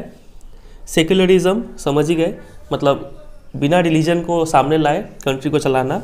फिर डेमोक्रेसी, जो हेड है वो इलेक्टेड होना चाहिए, लोग वोट करके अपने लीडर्स को चुने। तो ये सब आइडियोलॉजी को ये पार्टी फॉलो करती है।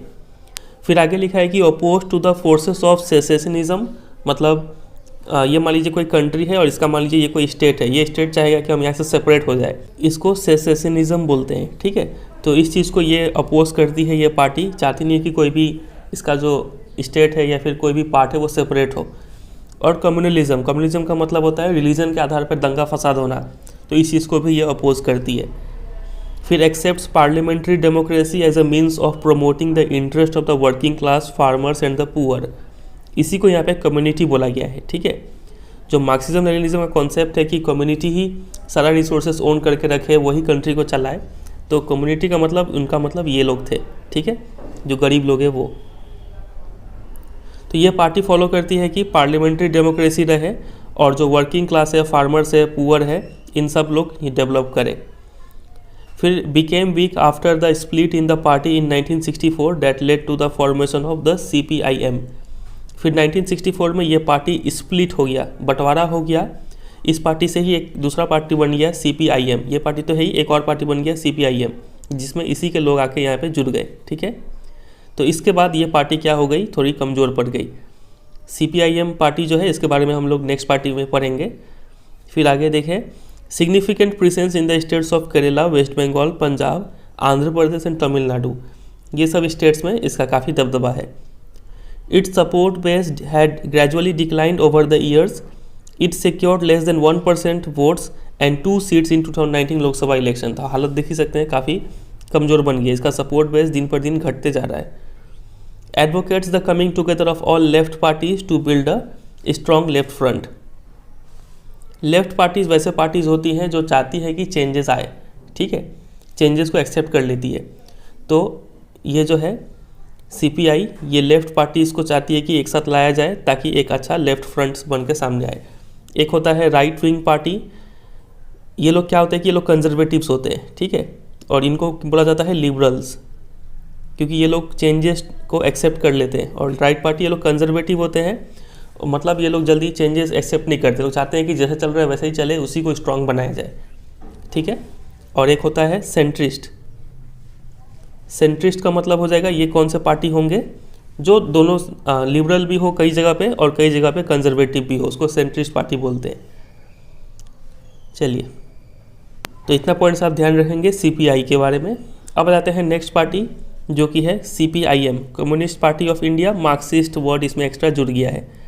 इसका सिंबल आप देख ही रहे हैं, एक सिकल है, एक हैमर है और एक यहाँ पे स्टार है।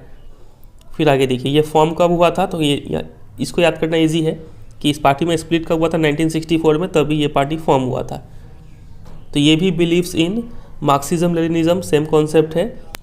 फिर supports socialism, secularism and democracy and opposes imperialism and communalism. Socialism को सपोर्ट करती है, मतलब कंट्री का जो रिसोर्सेज है वो own and control by government होना चाहिए। सेकुलरिज्म को सपोर्ट करती है, ये डेमोक्रेसी को सपोर्ट करती है। लेकिन वही इम्पीरियलिज्म, दूसरे कंट्री को गुलाम बनाना, इस चीज़ के खिलाफ है ये। कम्युनलिज्म, रिलीजन के आधार पर दंगा फसाद होना, इस चीज़ को भी अपोज करती है ये, ठीक है। फिर accept democratic election as a useful and helpful means for securing the objective of socio economic justice in India. Country में अगर सबका डेवलपमेंट होना है तो उसको वो एक ही तरीके से हो सकता है, वो क्या है, डेमोक्रेटिक इलेक्शन, ठीक है। क्योंकि डेमोक्रेटिक इलेक्शन में क्या होगा, अलग अलग लोग अलग अलग नेता को चुन के भेजेंगे, उनका रिप्रेजेंटेशन करेंगे पार्लियामेंट में और सबके लिए लॉ बनेगा, ठीक है। तो ऐसे क्या होगा, सोशियो इकोनॉमिक जस्टिस होगा इंडिया में। फिर enjoys strong support in West Bengal, Kerala, Tripura, especially among the poor, factory workers, farmers, agricultural labourers and the intelligentsia. तो इन लोगों का काफ़ी सपोर्ट मिलता है इसको इन सब स्टेट्स में, वेस्ट बंगाल, केरला और त्रिपुरा में, ठीक है। और यहाँ पे एक वर्ड है इंटेलिजेंसिया, इसका मतलब क्या है, जो इंटेलेक्चुअल्स या फिर जो हाईली एजुकेटेड पीपल है उनका बात यहाँ पे किया जा रहा है, ठीक है। सिंपल में जो पढ़े लिखे लोग हैं उनको इंटेलिजेंसिया बोला गया है। Critical of the new economic policies that allow free flow of foreign capital and goods into the country. New economic policy जो कि 1991 में अनाउंस किया गया था, जिसमें इकोनॉमिक रिफॉर्म्स लाया गया था, LPG, लिबरलाइजेशन, प्राइवेटाइजेशन और ग्लोबलाइजेशन। इसमें क्या है कि कंट्री का जो भी कैपिटल है, पैसा है और जो गुड्स है, सामान है, वो कंट्री में आसानी से आ सकता है और जा सकता है, ठीक है। तो इस पॉलिसी के ये खिलाफ है, ठीक है, ये चाहती नहीं ऐसा हो। फिर वो अब ये सही है कि गलत है, इसका दोनों भी पॉइंट है, ठीक है। ये कई सेंस में अच्छा भी है, कई सेंस में बुरा भी है, तो उस पर हम लोग नहीं जाते हैं। फिलहाल आप सिर्फ इतना जानिए कि ये पार्टी इसके खिलाफ है। फिर was in power in West Bengal without a break for 34 years. 34 साल तक लगातार ये वेस्ट बंगाल में गवर्नमेंट बना के रखी हुई थी, ठीक है। फिर 2019 का जो लोकसभा इलेक्शन था, इसमें इसे 1.75% वोट यानी 3 सीट्स मिला था, ठीक है। तो इतना पॉइंट्स आप याद रखेंगे CPIM के बारे में। आगे मूव करें अगले पार्टी पे, सिक्स्थ पार्टी जो कि है इंडियन नेशनल कांग्रेस, INC, हाथ, ठीक है। देखिए, पॉपुलरली नोन एज, इसको सिंपल में कांग्रेस पार्टी बोलते हैं, इंडियन नेशनल कांग्रेस ना बोल के। One of the oldest party है, 1885 में इसको फाउंड किया गया था और इसमें काफ़ी ज़्यादा स्प्लिट देखने को मिला है। Played a dominant role in Indian politics at the national and state level for several decades after Indian independence. आज़ादी मिलने के बाद काफ़ी डोमिनेंट पार्टी ये बनी थी, ठीक है, नेशनल लेवल पे भी और स्टेट लेवल पे भी। फिर under the leadership of Jawaharlal Nehru the party sought to build a modern secular democratic republic in India. Jawaharlal Nehru के लीडरशिप में इस पार्टी का एम क्या था, कैसा इंडिया बनाया जाए, एक मॉडर्न इंडिया, ठीक है, सेकुलर इंडिया, डेमोक्रेटिक इंडिया और रिपब्लिक इंडिया। रिपब्लिक का मतलब है कि जो यहाँ पे रिप्रेजेंटेटिव है वो इलेक्टेड हो, ठीक है, जो कंट्री का हेड है वो इलेक्टेड हो। तो ऐसा इंडिया बनाने का इनका एम था। फिर ruling party at the centre till 1977 and then from 1980 to 89, ठीक है, इस पीरियड में ये सेंटर में गवर्नमेंट में थी। फिर after 89 it support declined but it continues to be present throughout the country, cutting across social divisions. तो 89 के बाद इसका सपोर्ट डिक्लाइन कर गया और 1990s में आपको पता है कौन सा पार्टी डोमिनेंट रोल प्ले कर रही थी, BJP। इसका सपोर्ट बेस बढ़ते जा रहा था, ठीक है, लेकिन फिर भी पूरे कंट्री में ये प्रेजेंट थी, ठीक है। A centrist party, neither rightist nor leftist. Centrist party समझ गए, ये कंजर्वेटिव और लिबरल का मिक्सचर है। कुछ चाहती है कि कुछ चीज़ को कंजर्व करके भी रखा जाए, ट्रेडिशन सबको, साथ ही साथ कुछ चेंजेस भी एक्सेप्ट किया जाए, ये इसका व्यू पॉइंट रहा है। In its ideological orientation the party espouses secularism and welfare of weaker section and minorities. ये इसका एम रहा है, ठीक है, कि सेकुलरिज्म को फॉलो किया जाए और वीकर सेक्शन और माइनॉरिटी का वेलफेयर हो। The INC supports new economic reforms but with a human face. यहाँ पे लिखा गया था कि ये जो पार्टी थी CPIM, ये न्यू इकोनॉमिक पॉलिसी का क्रिटिकल थी, इसके खिलाफ थी, ठीक है, लेकिन INC जो है वो न्यू इकोनॉमिक रिफॉर्म्स को सपोर्ट करती है, ठीक है, लेकिन एक कंडीशन है कि ह्यूमन फेस, मतलब आप जो भी पॉलिसी लाइए लिबरलाइजेशन लाइए, प्राइवेटाइजेशन, ग्लोबलाइजेशन, जो भी कीजिए, ह्यूमन फेस रहना चाहिए, मतलब उसका इम्पैक्ट ह्यूमन पे क्या पड़ रहा है वो देखना पड़ेगा, ठीक है। अगर ह्यूमन खुश है तो सारा पॉलिसी सही है, नहीं है तो सारा पॉलिसी गलत है। Leader of the UPA government from 2004 to 2019, ये जो अलायंस है यूनाइटेड प्रोग्रेसिव अलायंस, इसको ये लीड कर रही थी इस टाइम पीरियड पे। 2019 लोकसभा इलेक्शन में इसको 52 सीट्स मिला और 19.5% वोट्स मिला। चलिए तो ये हो गया कुछ इंपॉर्टेंट पॉइंट्स आईएनसी के बारे में। अब आते हैं last party, nationalist Congress party, NCP. ये फॉर्म हुआ था 1999 में, जब कांग्रेस पार्टी का स्प्लिट हुआ था, ठीक है। इसी पार्टी से निकलकर ये पार्टी बन गया 1999 में। Espouses democracy, Gandhian secularism, equity, social justice and federalism, इन सब चीज़ को ये पार्टी प्रमोट करती है। फिर wants the high offices in government to be confined to natural born citizens of the country. ये सबसे मेन पॉइंट है। देखिए यही रीज़न है कि ये जो एनसीपी है, नेशनल कांग्रेस पार्टी, ये इंडियन नेशनल कांग्रेस से स्प्लिट हो गई, ठीक है। देखिए क्यों, क्या रीज़न था।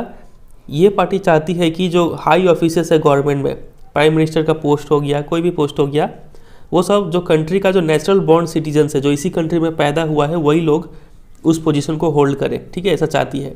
लेकिन जो इस टाइम में क्या था कि सोनिया गांधी जो थी वो कहाँ पे बॉर्न हुई है, इटली में, तो वो भी प्राइम मिनिस्टर बनने के लिए इच्छुक थी। तो इसी रीज़न से ये पार्टी यहाँ पे सेपरेट हो गई और इसमें ऐसे लोग जो इस पार्टी का ये मोटिव को सपोर्ट करते हैं वो लोग इसमें ज्वाइन कर लिए, ठीक है।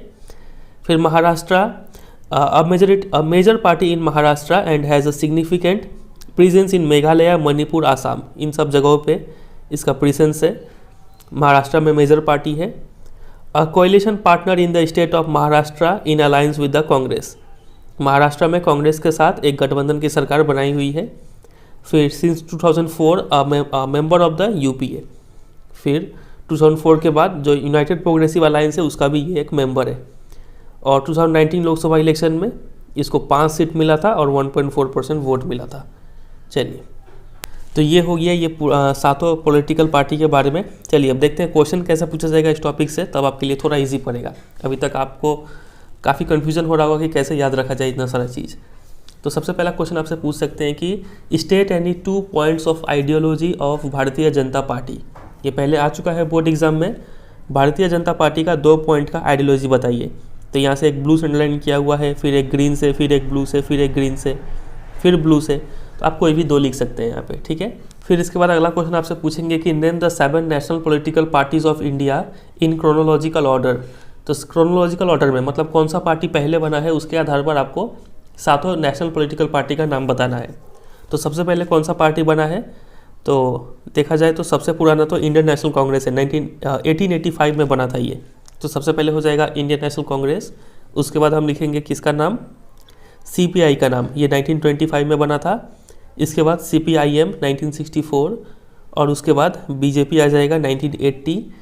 इसके बाद बीएसपी 1984 और बीएसपी के बाद आ जाएगा ये ऑल इंडिया तृणमूल कांग्रेस 1998 और उसके बाद लास्ट में आ जाएगा नेशनलिस्ट कांग्रेस पार्टी 1999, ठीक है। चलिए तो समझ गए ये डेट का इंपॉर्टेंस क्या है। अगला क्वेश्चन आपसे पूछेंगे कि name any 3 national political party along with their symbol. तो कोई भी 3 नेशनल पॉलिटिकल पार्टी का नाम बताना है सिंबल के साथ, तो लिख लेंगे आप।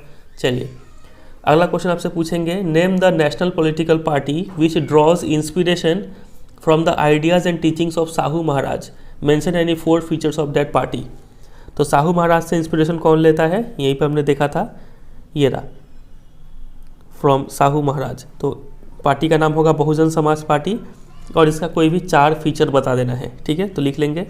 चलिए अगला क्वेश्चन आपसे पूछेंगे name the national political party which espouses secularism and welfare of weaker section and minority. तो सेकुलरिज्म, वीकर सेक्शन, माइनॉरिटी हमने यहाँ पे कहीं सुना था, ये रहा, espouses secularism, welfare of weaker section and minority. तो ये कौन सा पार्टी हो गया, Indian national Congress. Mention any 4 features of that party, 4 features बता देना है आपको। तो जो अंडरलाइन किया हुआ है वहाँ से कोई भी 4 आप लिख देंगे, ठीक है। फिर अगला क्वेश्चन बन सकता है यहाँ पे कि name the national political party which gets inspiration from India's ancient culture and values, mention 4 features of that party. तो एंशियल कल्चर और वैल्यू से कौन इंस्पिरेशन लेता है, तो बीजेपी हो जाएगा। इसका 4 फीचर बता देना है, ठीक है। तो इसी टाइप का क्वेश्चन यहाँ पे बनेगा और मैच द फॉलोइंग क्वेश्चन बन सकता है। हो सकता है कि आपको यहाँ पे टेबल बना के दे दे, यहाँ पे पार्टी का नाम लिखेंगे इस कॉलम में, यहाँ पे इसका सिंबल दे सकते हैं या फिर ईयर ऑफ फॉर्मेशन दे सकते हैं, आपको मैच करना पड़ेगा, ठीक है। ऐसा क्वेश्चन आ सकता है। चलिए इतना ही बात आप ध्यान रखेंगे। तो ये हमारा हो गया नेशनल पार्टी ख़त्म। अब आ जाते हैं स्टेट पार्टीज़ पे। यहाँ पे सबसे पहला पॉइंट है कि स्टेट पार्टीज़ को हम रीजनल पार्टीज़ भी बोलते हैं, ठीक है। अब स्टेट पार्टी या फिर रीजनल पार्टी होता क्या है, ये एक ऐसा पॉलिटिकल पार्टी होता है जो रीजनल कंसर्न्स और स्टेट इंटरेस्ट को ही सिर्फ देखता है, ठीक है। इसे पार्टी को स्टेट पार्टी या फिर रीजनल पार्टी बोलते हैं। डेफिनेशन आएगा तो आप ये लिख लेंगे, ठीक है। कंडीशन क्या चाहिए स्टेट पार्टी के लिए, आपको पता ही है, कम से कम स्टेट का जो इलेक्शन होता है लेजिस्लेटिव असेंबली, उसमें कम से कम 6% वोट होना चाहिए और कम से कम 2 सीट जीतना चाहिए, तब वो एक रिकॉग्नाइज्ड स्टेट पार्टी बन के आएगा, ठीक है। तो डेफिनेशन और कंडीशन आप याद रखेंगे। फिर देखिए, अब भले ही ये पार्टी स्टेट पार्टी या फिर रीजनल पार्टी होते हैं, लेकिन इनका जो आउटलुक या फिर आइडियोलॉजी होता है वो स्टेट या फिर रीजन तक सीमित नहीं रहता है। Some of these parties are all India parties that happen to have succeeded in only in some states. कुछ पार्टी तो इंडिया लेवल के पार्टी होते हैं, लेकिन अलग बात है कि इनको सक्सेस सिर्फ कुछ ही स्टेट्स में मिला होता है। तो कुछ पार्टीज़ है जैसे कि Samajwadi party, Rashtriya Janata Dal have national level political organisation with units in several states. तो ये 2 पार्टी का नाम याद रखेंगे, इसके ऊपर भी क्वेश्चन बन जाता है, ठीक है, कि स्टेट पार्टी होते हुए भी इसका नेशनल लेवल पॉलिटिकल ऑर्गेनाइजेशन है ये, ठीक है। फिर कुछ पार्टी ऐसे भी है जो सिर्फ स्टेट लेवल पे ही काम करते हैं, जैसे कि Biju Janata Dal, Sikkim democratic front, Mizo national front, Telangana राष्ट्र समिति। ये सब अपने स्टेट आइडेंटिटी को लेके काफ़ी कॉन्शियस है, ठीक है, स्टेट पे ही फोकस किए हुए हैं। ओवर द लास्ट 3 डिकेड्स हम देख रहे हैं कि the number and strength of this parties has expanded. काफ़ी बड़ा है स्टेट पार्टीज़ का नंबर और स्ट्रेंथ भी, ठीक है। तो इसका काफ़ी एडवांटेज है। पहला एडवांटेज ये है कि this made the parliament of India politically more and more diverse. तो पार्लियामेंट में भी अलग अलग पार्टी आ रहे हैं, तो इससे पार्लियामेंट काफ़ी डाइवर्स हो रहा है, ठीक है। तो ये पहला एडवांटेज हो गया। फिर जो लोकसभा इलेक्शन था 2014 तक, ठीक है, उसमें कोई एक ऐसा नेशनल पार्टी नहीं था जो अकेले ही मेजोरिटी सिक्योर कर ले। 2014 में जो है एनडीए गवर्नमेंट आई, बीजेपी ने गवर्नमेंट बनाया था, तब से चेंज हुआ है सिचुएशन। उससे पहले कोई भी नेशनल पार्टी को मेजोरिटी नहीं मिल रहा था, ठीक है। तो as a result the national party are compelled to form alliances with state parties. तब नेशनल पार्टी क्या करती थी, अलायंस गठबंधन बनाती थी स्टेट पार्टीज के साथ। तो since 1996 nearly every one of the state parties has got an opportunity to be part of one or other national level coalition government. तो 1996 से ही लगभग हर एक स्टेट पार्टी को मौका मिला है कि वो किसी ना किसी नेशनल पार्टी के साथ मिलके सेंट्रल लेवल पे कोई गवर्नमेंट बनाए, ठीक है। तो इसका भी एडवांटेज है। इसका एडवांटेज ये है कि this has contributed to the strengthening of federalism. इसको मजबूती मिला है और डेमोक्रेसी को भी मजबूती मिला है ऐसा होने से, ठीक है। तो ये 2 पॉइंट आप याद रखेंगे कि जितना ज़्यादा स्टेट पार्टीज ग्रो करेंगे उतना ज़्यादा बेनिफिट होगा। तो ये 2 बेनिफिट आप याद रखेंगे, ये बहुत इंपॉर्टेंट है, इसके ऊपर क्वेश्चन बन जाता है। फिर इस पेज में बताया गया है रीजनल पार्टीज़ इन इंडिया, ठीक है, कौन से स्टेट में कौन सा पार्टी है। तो ये सब आप कुछ याद कर सकते हैं, और सारा याद नहीं हो तो कम से कम वेस्ट बंगाल का याद कर लीजिएगा, 2 पार्टीज़ ये और ये। और आप जो भी स्टेट में रहते हैं, फॉर एग्जांपल अगर आप यूपी में रहते हैं तो आप वहाँ का 2 पार्टी, बिहार में रहते हैं तो वहाँ का 2 पार्टी, किसी भी स्टेट में रहते हैं तो वहाँ का 2 पार्टी का नाम याद कर लीजिएगा, ठीक है। चलिए अगला टॉपिक है चैलेंजेस टू पॉलिटिकल पार्टीज़।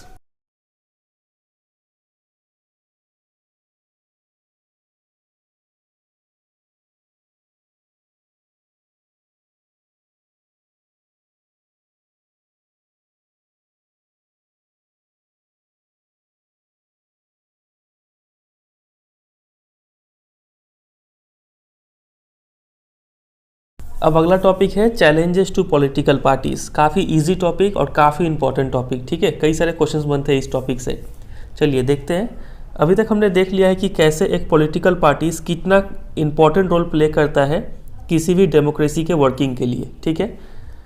और सिंस हमें ये भी पता है कि जो पॉलिटिकल पार्टीज़ होती है ये मोस्ट विजिबल इंस्टीट्यूशन होती है किसी भी डेमोक्रेसी में, तो ये नेचुरल है कि जो पीपल है वो अगर कोई भी चीज़ रॉन्ग होता है डेमोक्रेसी या फिर कंट्री में तो पीपल पॉलिटिकल पार्टीज़ को ही ब्लेम करती है, ठीक है। All over the world people जो है वो एक्सप्रेस कर रहे हैं स्ट्रॉन्ग डिससेटिस्फैक्शन, क्योंकि पॉलिटिकल पार्टीज जो है वो अपने फंक्शंस को अच्छे से परफॉर्म नहीं कर पा रही है। ठीक है, तो ये जो लोग हैं जो डिससेटिस्फैक्शन एक्सप्रेस कर रहे हैं, तो ये डिससेटिस्फैक्शन होने का मेनली 4 प्रॉब्लम एरियाज़ है। ठीक है, बोल सकते हैं कि कोई भी पॉलिटिकल पार्टीज मेनली ये 4 चैलेंजेस को फेस करती है और जिसके कारण वो अपने फंक्शन को अच्छे से परफॉर्म नहीं कर पाती है। ठीक है, तो वही हम यहाँ पे देखने वाले हैं। तो चैलेंजेस टू पॉलिटिकल पार्टीज है, कितने चैलेंजेस हमें पढ़ने हैं? 4। तो स्टार्ट करते हैं सबसे पहले से। सबसे पहला चैलेंज है, the first challenge is lack of internal democracy within parties. अब ये क्या चीज़ है, चलिए समझते हैं।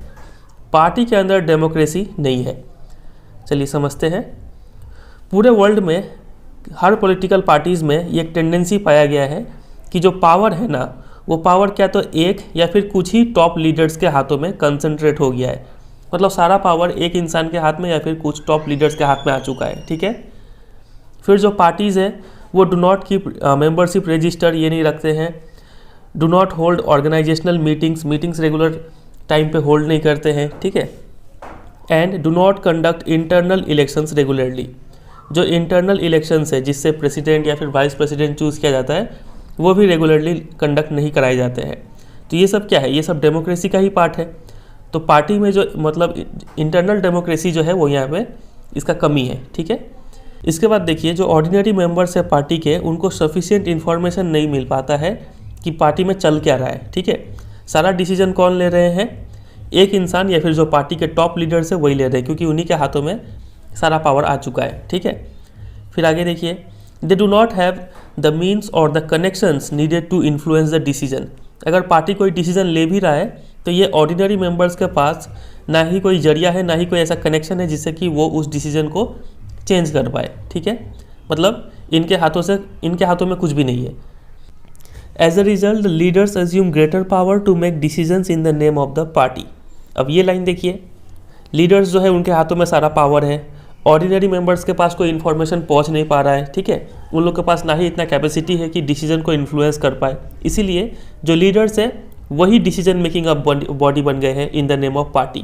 मतलब बोलने को तो आ रहा है कि ये पार्टी ने ये डिसीजन लिया, लेकिन वो डिसीजन लिया किसने, जो पार्टी के टॉप लीडर्स है वही सिर्फ लिए हुए हैं। समझ रहे हैं? तो जो पार्टी है उसमें जो डेमोक्रेसी है वो ख़त्म हो चुका है, पार्टी सिर्फ कुछ टॉप लीडर्स बन गए हैं, क्योंकि ये जो ऑर्डिनरी मेंबर्स है ये तो अपना रोल प्ले ही नहीं कर पा रहे। आगे देखिए, since one or few leaders exercise paramount power in the party, those who disagree with the leadership find it difficult to continue in the party.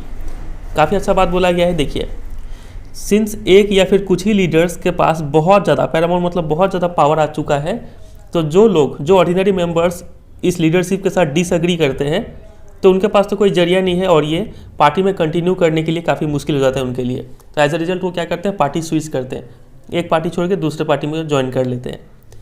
More than loyalty to party principles and politics, personal loyalty to the leader becomes more important. देखिए, ये भी काफ़ी अच्छा बात बोला गया है कि अब जो ऑर्डिनरी मेंबर्स है पार्टी के, अगर इनको पार्टी में अच्छे से रहना है, ठीक है, तो इनको क्या करना पड़ेगा, पर्सनल लॉयल्टी करना पड़ेगा, लीडर्स का गुलामी करना पड़ेगा, उनके हाँ में हाँ मिलाना पड़ेगा, तब जाके ये पार्टी में रह सकते हैं, अच्छे तरीके से रह सकते हैं। पार्टी का जो प्रिंसिपल है वो तो उसको तो कोई वैल्यू ही नहीं दे रहा है। ठीक है, तो लोग जो लॉयल्टी है वो पार्टी प्रिंसिपल्स को ना शो करके पर्सनल लॉयल्टी मतलब जो लीडर्स है उनको खुश करना चाह रहे हैं, ताकि उनको अच्छा खासा उनका पोजीशन बना रहे पार्टी में। ठीक है, तो ये हो गया पहला प्रॉब्लम या फिर पहला चैलेंज जो कि लगभग हर एक पॉलिटिकल पार्टी फेस करता है। समझे? अब इसके ऊपर ही एक अलग से क्वेश्चन बन जाएगा, आपसे पूछेंगे कि lack of internal democracy within parties is the major challenge to political parties all over the world. ये स्टेटमेंट देंगे और बोलेंगे एनालाइज द स्टेटमेंट। तो आपको ये जो भी अंडरलाइन किया हुआ ये सब बात लिखना पड़ेगा। ठीक है, इसको आप समझ सकते हैं और समझ के खुद के लैंग्वेज में भी लिख सकते हैं। ठीक है, चलिए, तो ये हो गया पहला चैलेंज। कितने चैलेंज हमें पढ़ना है? 4 और 3 बचा है। चलिए दूसरे पे मूव करते हैं। दूसरा चैलेंज है the second challenge of dynastic succession is related to the first one. दूसरा चैलेंज है डायनेस्टिक सक्सेशन का प्रॉब्लम। ये क्या होता है चलिए समझते हैं, और ये पहले वाले से रिलेटेड है। हमें पता है कि ज़्यादातर political parties do not practice open and transparent procedure for their functioning. ठीक है, अंदर पार्टी में क्या हो रहा है कोई डिसीजन लिया गया, किसी को प्रेसिडेंट बनाया गया तो क्यों बनाया गया, तो ये सब चीज़ ओपन और ट्रांसपेरेंट नहीं है, ठीक है, लोगों को पता नहीं चलता है। तो there are very few ways for an ordinary worker to rise to the top in the party. तो बहुत कम ही तरीका है कि कोई एक ऑर्डिनरी मेंबर जो है पार्टी का, वो पार्टी का टॉप पोजीशन हासिल कर पाए। पार्टी का जो टॉप पोजीशन है वो किसको मिलेगा, चलिए देखते हैं। Those who happen to be the leaders are in a position of unfair advantage to favor people close to them or even family members। जो अभी लीडर्स है वो लोग के पास इतना पावर आ चुका है कि वो लोग सिर्फ उसी लोगों को फेवर करते हैं टॉप में आने के लिए जो उनके क्लोज हो या फिर जो उनके फैमिली मेम्बर्स हो। मतलब लीडर्स चाहेगा कि उनके दोस्त संबंधी लोग ही टॉप पोजीशन में आए, जो ऑर्डिनरी वर्कर है वो नीचे का नीचे ही रह जाता है, ठीक है।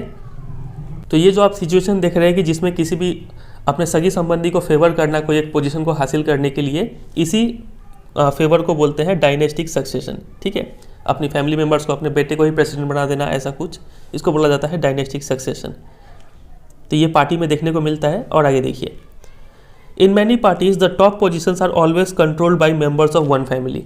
समझ में आ ही गया, जो टॉप पोजीशन है वो एक ही फैमिली के जो मेंबर्स है वही कंट्रोल करके रखे हुए होते हैं। This is unfair to other members, ये अनफेयर है। This is also bad for democracy, और डेमोक्रेसी के लिए भी ये बुरा चीज़ है। क्यों? क्योंकि देखिए, अब टॉप में कौन है, एक ही परिवार के लोग हैं। हो सकता है एक बेटा को अच्छा सपोर्ट मिला है पब्लिक से, दूसरा बेटा को ना मिला हो, ठीक है, उसको उतना नॉलेज नहीं हो, लेकिन दूसरा बेटा को भी मान लीजिए वाइस प्रेसिडेंट बना दिया गया, तो ये डेमोक्रेसी के लिए ख़राब है। समझ रहे कि यहाँ पे भी लिखा है, देखिए, since people who do not have adequate experience or popular support come to occupy positions of power. वो इंसान जिसके पास ना ही एक्सपीरियंस है ना ही पॉपुलर सपोर्ट है, जस्ट बिकॉज वो एक ही फैमिली का मेंबर है या फिर कोई किसी का सगी संबंधी है, तो उसको पावरफुल पोजीशन दे दिया जाता है। तो ये तो वो ऐसा इंसान अगर इलेक्शन के लिए खड़ा होगा तो ये डेमोक्रेसी के लिए भी बुरा चीज़ होगा, ठीक है। तो ये सब पॉइंट्स आपको याद रखने हैं इस चैलेंज के बारे में, the challenge of dynastic succession. इसके ऊपर भी एक क्वेश्चन बनता है अलग से, आपसे पूछेंगे कि if all the decisions of a political party are made by a single family and all other members are neglected, then what challenge is being faced by that party. ये कौन सा चैलेंज है जिसमें एक सिंगल फैमिली सारा decision बना रहा है, तो ये होगा चैलेंज ऑफ डायनेस्टिक सक्सेशन। ये इतना लिख देना है आपको, ठीक है। चलिए, और लॉन्ग क्वेश्चन में तो आ ही सकता है कि इसको बोलेंगे एक्सप्लेन करने के लिए।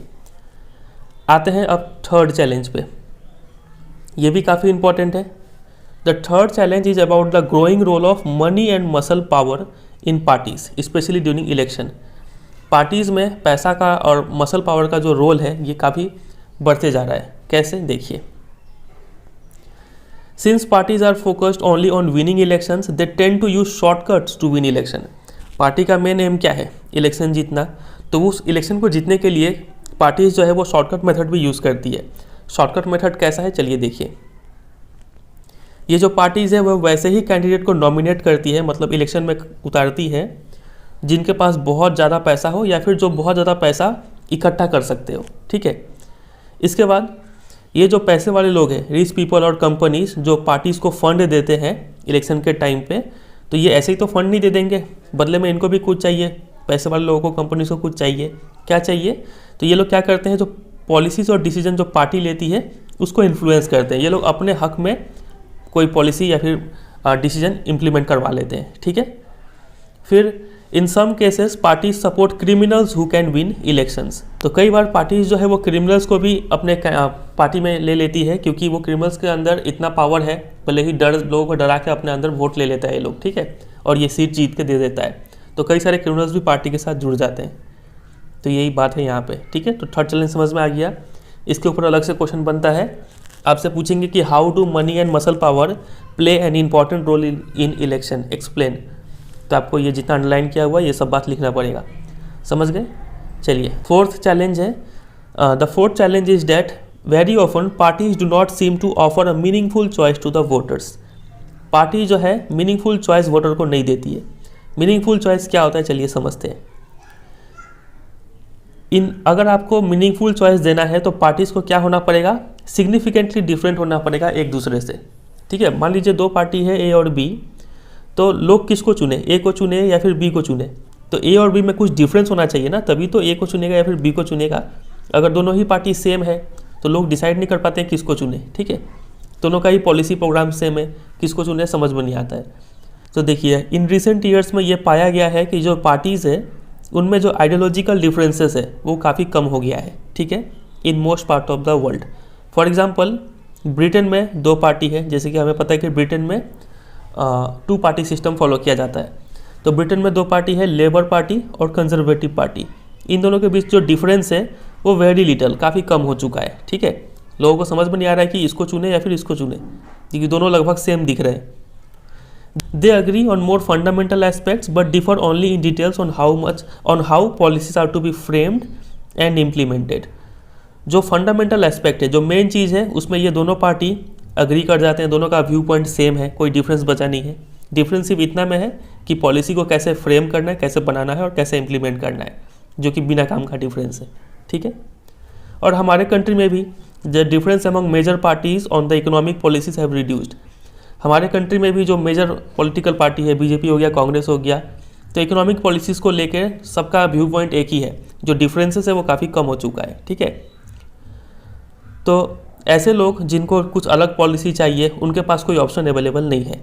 Sometimes people can not even elect very different leaders either because the same set of leaders keep shifting from one party to other. और कई बार तो लोगों के पास ये भी ऑप्शन नहीं होता है कि वो अलग लीडर्स को चुने, क्योंकि वही लीडर एक पार्टी छोड़ के दूसरे पार्टी में स्विच करते रहते हैं। तो ये हो गया चौथा चैलेंज जो कि पॉलिटिकल पार्टी फेस कर रहा है, कि parties do not seem to offer a meaningful choice to the voters. समझे? चलिए, तो ये हो गया 4 चैलेंजेस। अब यहाँ पे इस टॉपिक से एक ब्रॉड क्वेश्चन बन सकता है आपके एग्जाम के लिए। आपको क्या करेंगे, ये लाइन दे देंगे, ठीक है। आपसे बोलेंगे कि all over the world people express their dissatisfaction with the failure of political parties to perform their functions well, ठीक है। और बोलेंगे analyse the statement with arguments. तो आपको ये 4 चैलेंजेस यहाँ पे एक्सप्लेन करना है, ठीक है। चलिए, या फिर सिंपली पूछ लेंगे कि what are the 4 challenges that political parties face. तो आपको ये 4 चैलेंजेस लिखना पड़ेगा।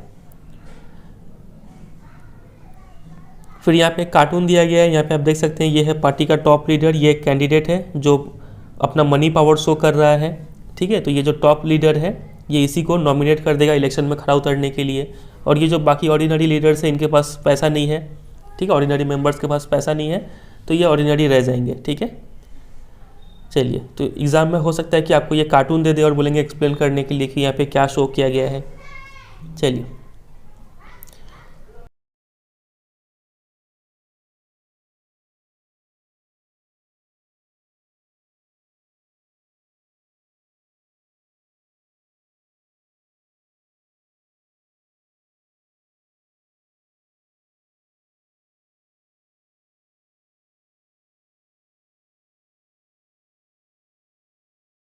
अब आते हैं अगले टॉपिक पे, how can parties B reformed. अभी जो हमने चैलेंजेस देखा, उस चैलेंजेस को फेस करने के लिए पार्टीज़ को थोड़ा चेंज करना पड़ेगा, रिफॉर्म करना पड़ेगा, ठीक है। अब यहाँ पे एक सवाल खड़ा होता है, वो सवाल क्या है कि क्या ये पॉलिटिकल पार्टीज रिफॉर्म होने को तैयार है, और अगर वो तैयार है तो इतने दिनों से वो चेंज क्यों नहीं हुई, ठीक है। और अगर वो तैयार नहीं है तो क्या हम उन्हें फोर्स कर सकते हैं चेंज होने के लिए, रिफॉर्म होने के लिए। तो ये क्वेश्चन पूरे वर्ल्ड के सिटीजन्स फेस कर रहे हैं, ठीक है, कि क्या हम पॉलिटिकल पार्टी में रिफॉर्म ला सकते हैं, ठीक है। अब ये इतना सिंपल क्वेश्चन नहीं है, इसका आंसर देना इतना सिंपल नहीं है। कैसे, देखिए कि इन अ डेमोक्रेसी जो फाइनल डिसीजन है ये पॉलिटिकल पार्टी के लीडर्स ही लेते हैं, ठीक है।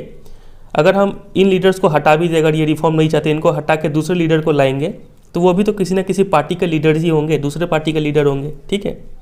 अगर ये सभी जो लीडर्स है ये अगर चेंज होना नहीं चाहेंगे, ये do not wish to reform अगर करेंगे, तो कैसे हम फोर्स कर सकते हैं इनको चेंज लाने के लिए, क्योंकि चेंज जो है वो इन्हीं को लाना है और इन्हीं के ऊपर इम्प्लीमेंट होगा। तो अगर ये नहीं चाहेंगे तो कुछ भी रिफॉर्म लाना काफ़ी मुश्किल है, ठीक है। लेकिन फिर भी कुछ एफर्ट्स और सजेशंस यहाँ पे दिए गए हैं जिससे कि हमारे कंट्री में पॉलिटिकल पार्टीज़ को रिफॉर्म किया जा सके। एफर्ट्स मतलब वो सब चीज़ें जो पहले ही किए जा चुके हैं, और सजेशन मतलब ये तो समझ में आ रहा है, सजेशन मतलब कि इसको इम्प्लीमेंट किया जा सकता है, ठीक है।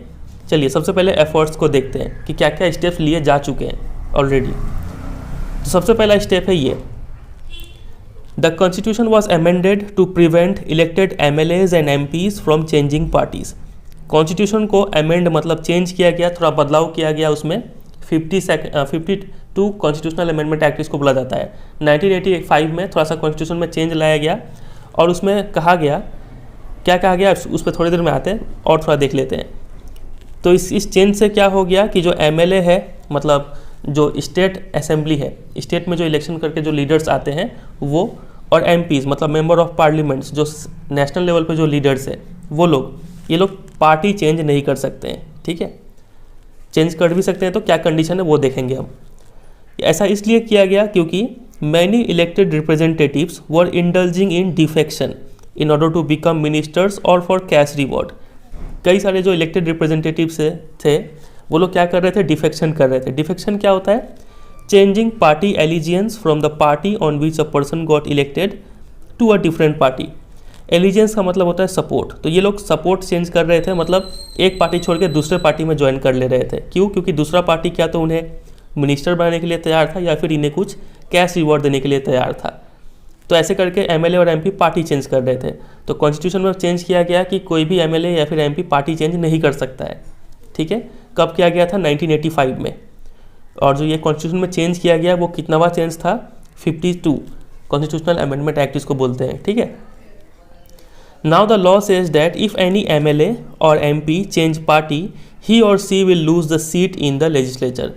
अगर कोई एमपी या फिर एमएलए पार्टी चेंज करता है तो जो वो एमपी है या फिर एमएलए है उसको इस पद से हटा दिया जाएगा। ठीक है, वो सिर्फ पार्टी मेंबर ही रहेगा, वो जीता हुआ कैंडिडेट नहीं माना जाएगा। ठीक है, आपको पार्टी चेंज क्या करना है कीजिए, लेकिन फिर से आपको दोबारा उस पार्टी से खड़ा होकर फिर से जीत के आना पड़ेगा। ठीक है, this new law has help bring defection down. तो इस लॉ से काफ़ी हेल्प मिला कि लोग पार्टी चेंज करना थोड़ा कम कर दिए, लेकिन इसका भी कुछ ड्रॉबैक है।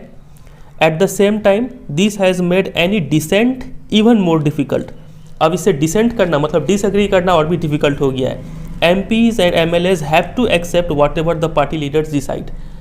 अब मान लीजिए कि यहाँ पे ये जो MP और MLA था, जिस पार्टी से भी ये लोग जीत के आए हुए हैं, उस पार्टी में अगर मान लीजिए किसी पॉलिसी से या फिर प्रोग्राम से ये लोग डिसएग्री करते हैं तो इन लोगों के पास अब कोई ऑप्शन नहीं बचा, ये लोग छोड़ के दूसरे पार्टी में जा नहीं सकते क्योंकि ये लॉ आ चुका है, एंटी डिफेक्शन लॉ। ठीक है, तो इनको क्या करना पड़ेगा, जो जितना भी मतभेद हो इसी पार्टी में रहना पड़ेगा, नहीं तो काफ़ी लॉस झेल के दूसरा पार्टी में जाना पड़ेगा।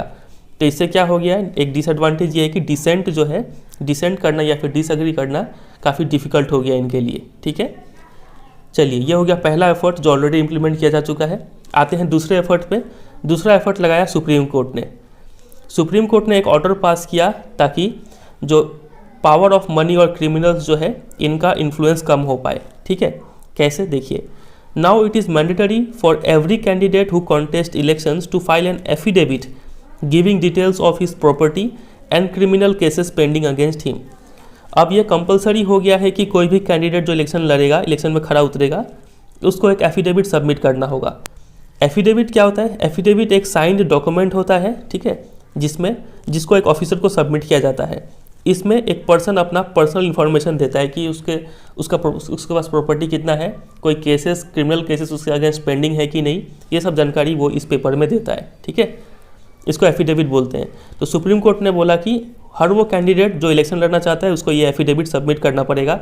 इसमें उसको अपना प्रॉपर्टी का जानकारी, क्रिमिनल केसेस का जानकारी देना पड़ेगा। ठीक है, इससे क्या हो गया कि पब्लिक को काफ़ी ज़्यादा इन्फॉर्मेशन अवेलेबल हो गया। लोग जान सकते हैं कि अगर कोई कैंडिडेट खड़ा हुआ इलेक्शन में तो वो कितना पैसा वाला है, ठीक है, पैसा कैसे कमाया है, कोई केस पेंडिंग है कि नहीं, ये सब देख के इसको वोट करेंगे। ठीक है, लेकिन इसका भी डिसएडवांटेज है। डिसएडवांटेज ये है कि there is no system to check if the information given by the candidate is true. ये जो कैंडिडेट है इस एफिडेविट में जो भी इन्फॉर्मेशन दिया है वो कितना सही है या फिर कितना गलत है, इसको चेक करने का कोई सिस्टम नहीं है। ये ड्रॉबैक है इस ऑर्डर का। ठीक है, as yet we do not know if it has led to decline in the influence of the rich and the criminals. और हमें ये भी पता नहीं है कि इस ऑर्डर के आने का बाद जो रिच और क्रिमिनल पीपल है उनका इन्फ्लुएंस कम हुआ है कि नहीं। ठीक है, तो ये ड्रॉबैक निकल गया इस ऑर्डर का।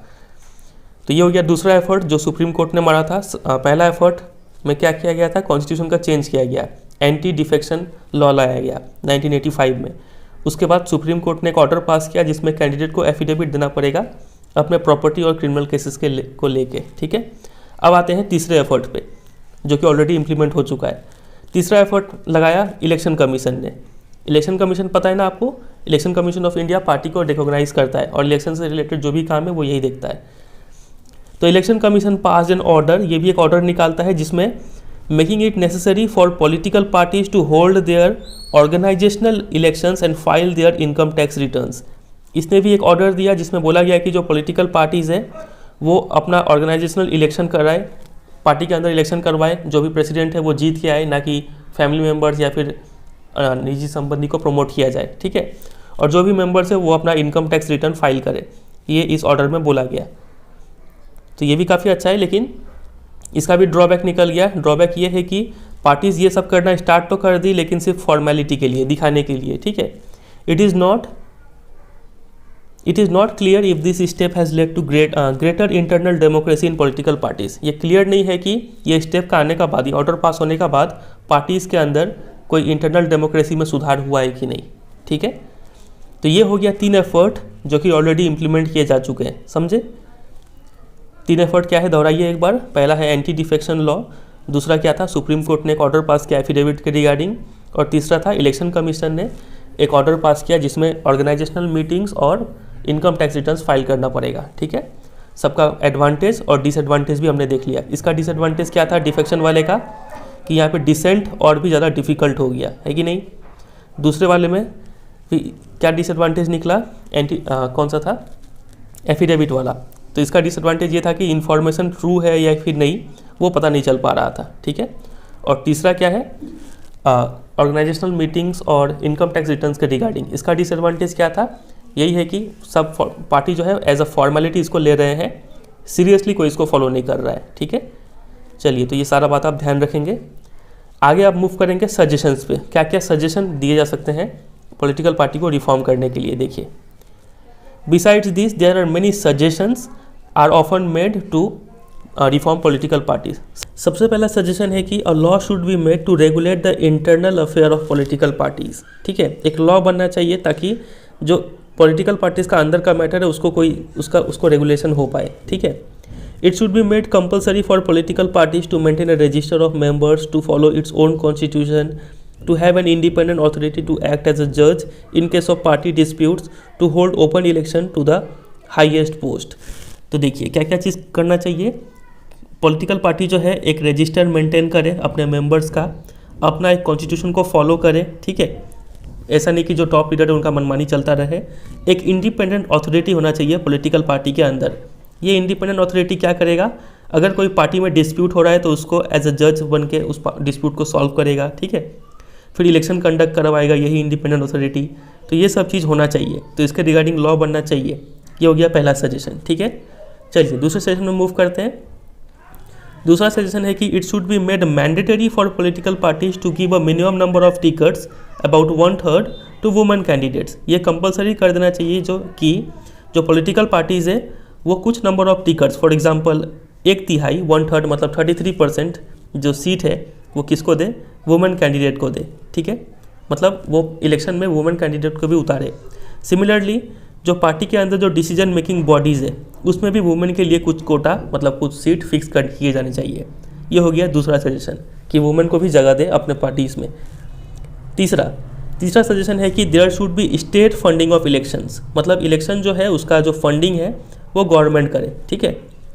Government should give parties money to support their election expenses. Government को पैसे देने चाहिए पार्टीज़ को ताकि वो अपने इलेक्शन के खर्चे को उठा पाए।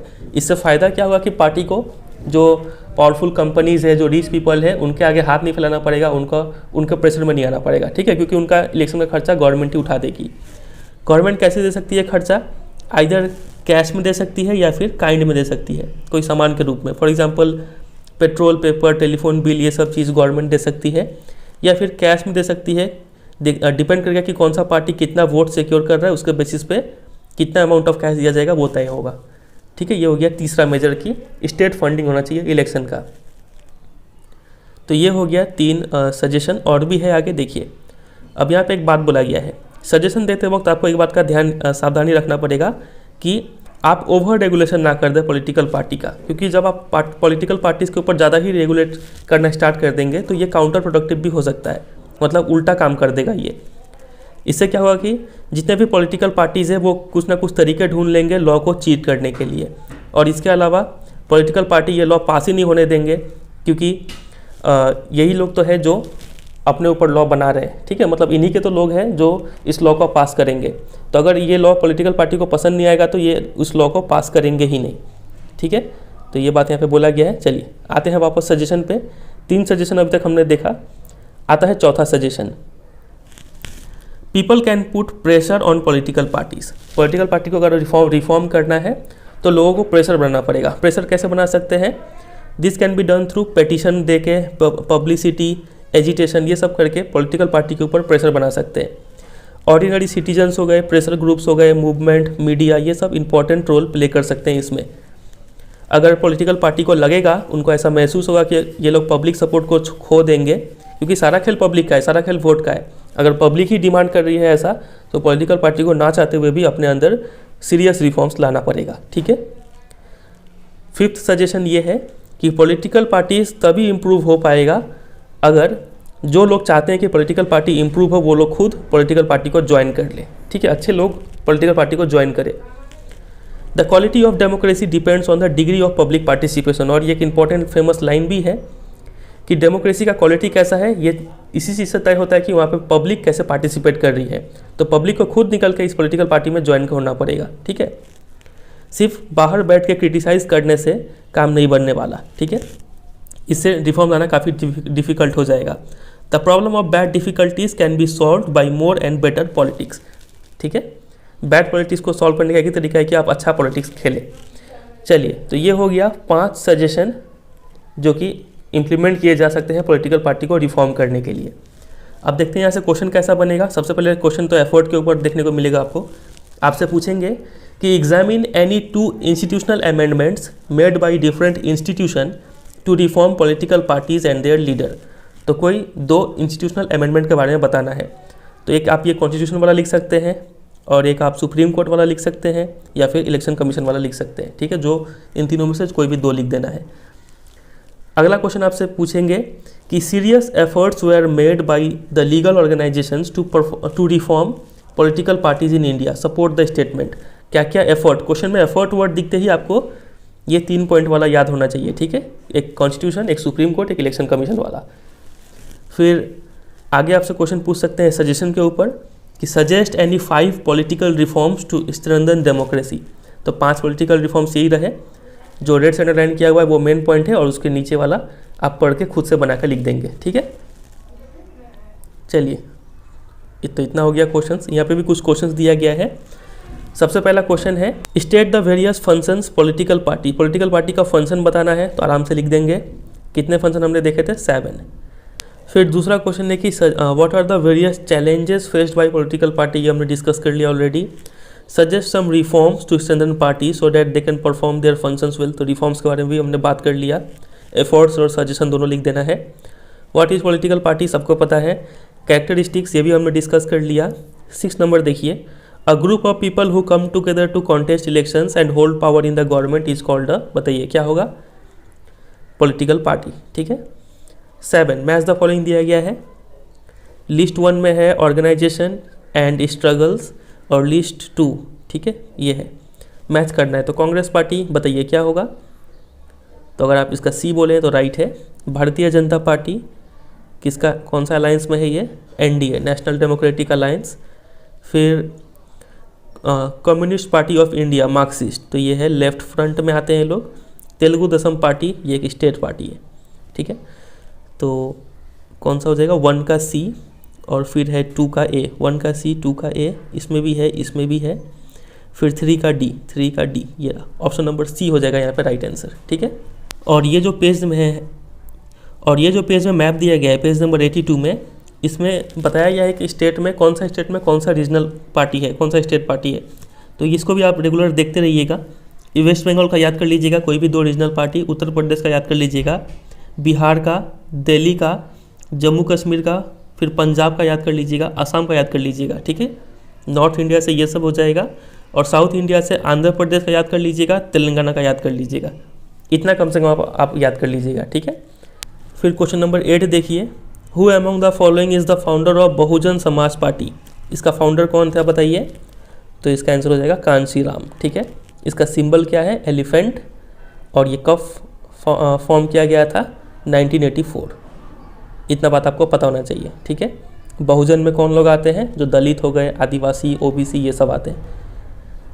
Question number 9, what is the guiding philosophy of भारतीय जनता पार्टी। बीजेपी का गाइडिंग फिलोसॉफी क्या है, तो इंटीग्रल ह्यूमनिज्म।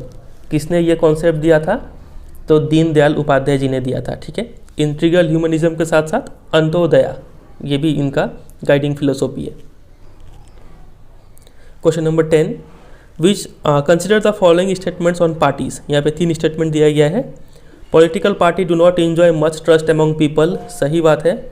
फिर parties are often rocked by scandals involving top party leaders, ये भी बिल्कुल राइट है। Parties are not necessary to run government, ये तो गलत बात है। Which of the following statements given above are correct, सी गलत है ना, तो जिसमें सी होगा वो तो आंसर होगा नहीं, ऑप्शन नंबर बी ही बच गया, तो ए और बी राइट, ठीक है। चलिए, तो ये हो गया कुछ एक्सरसाइज का क्वेश्चंस। वीडियो एंड करने से पहले कुछ होमवर्क देंगे आपके लिए। तो सबसे पहला क्वेश्चन जो आपके लिए होमवर्क रहेगा वो ये है कि name any 2 regional parties of West Bengal. West Bengal का 2 रीजनल पार्टी बताना है। ये क्वेश्चन पहले बोर्ड एग्जाम में आ चुका है, इसलिए आपको दे रहे हैं। यूपी का भी आप याद कर लेंगे, ठीक है। तो वेस्ट बंगाल का 2 रीजनल पार्टी आप कमेंट सेक्शन में बताइएगा।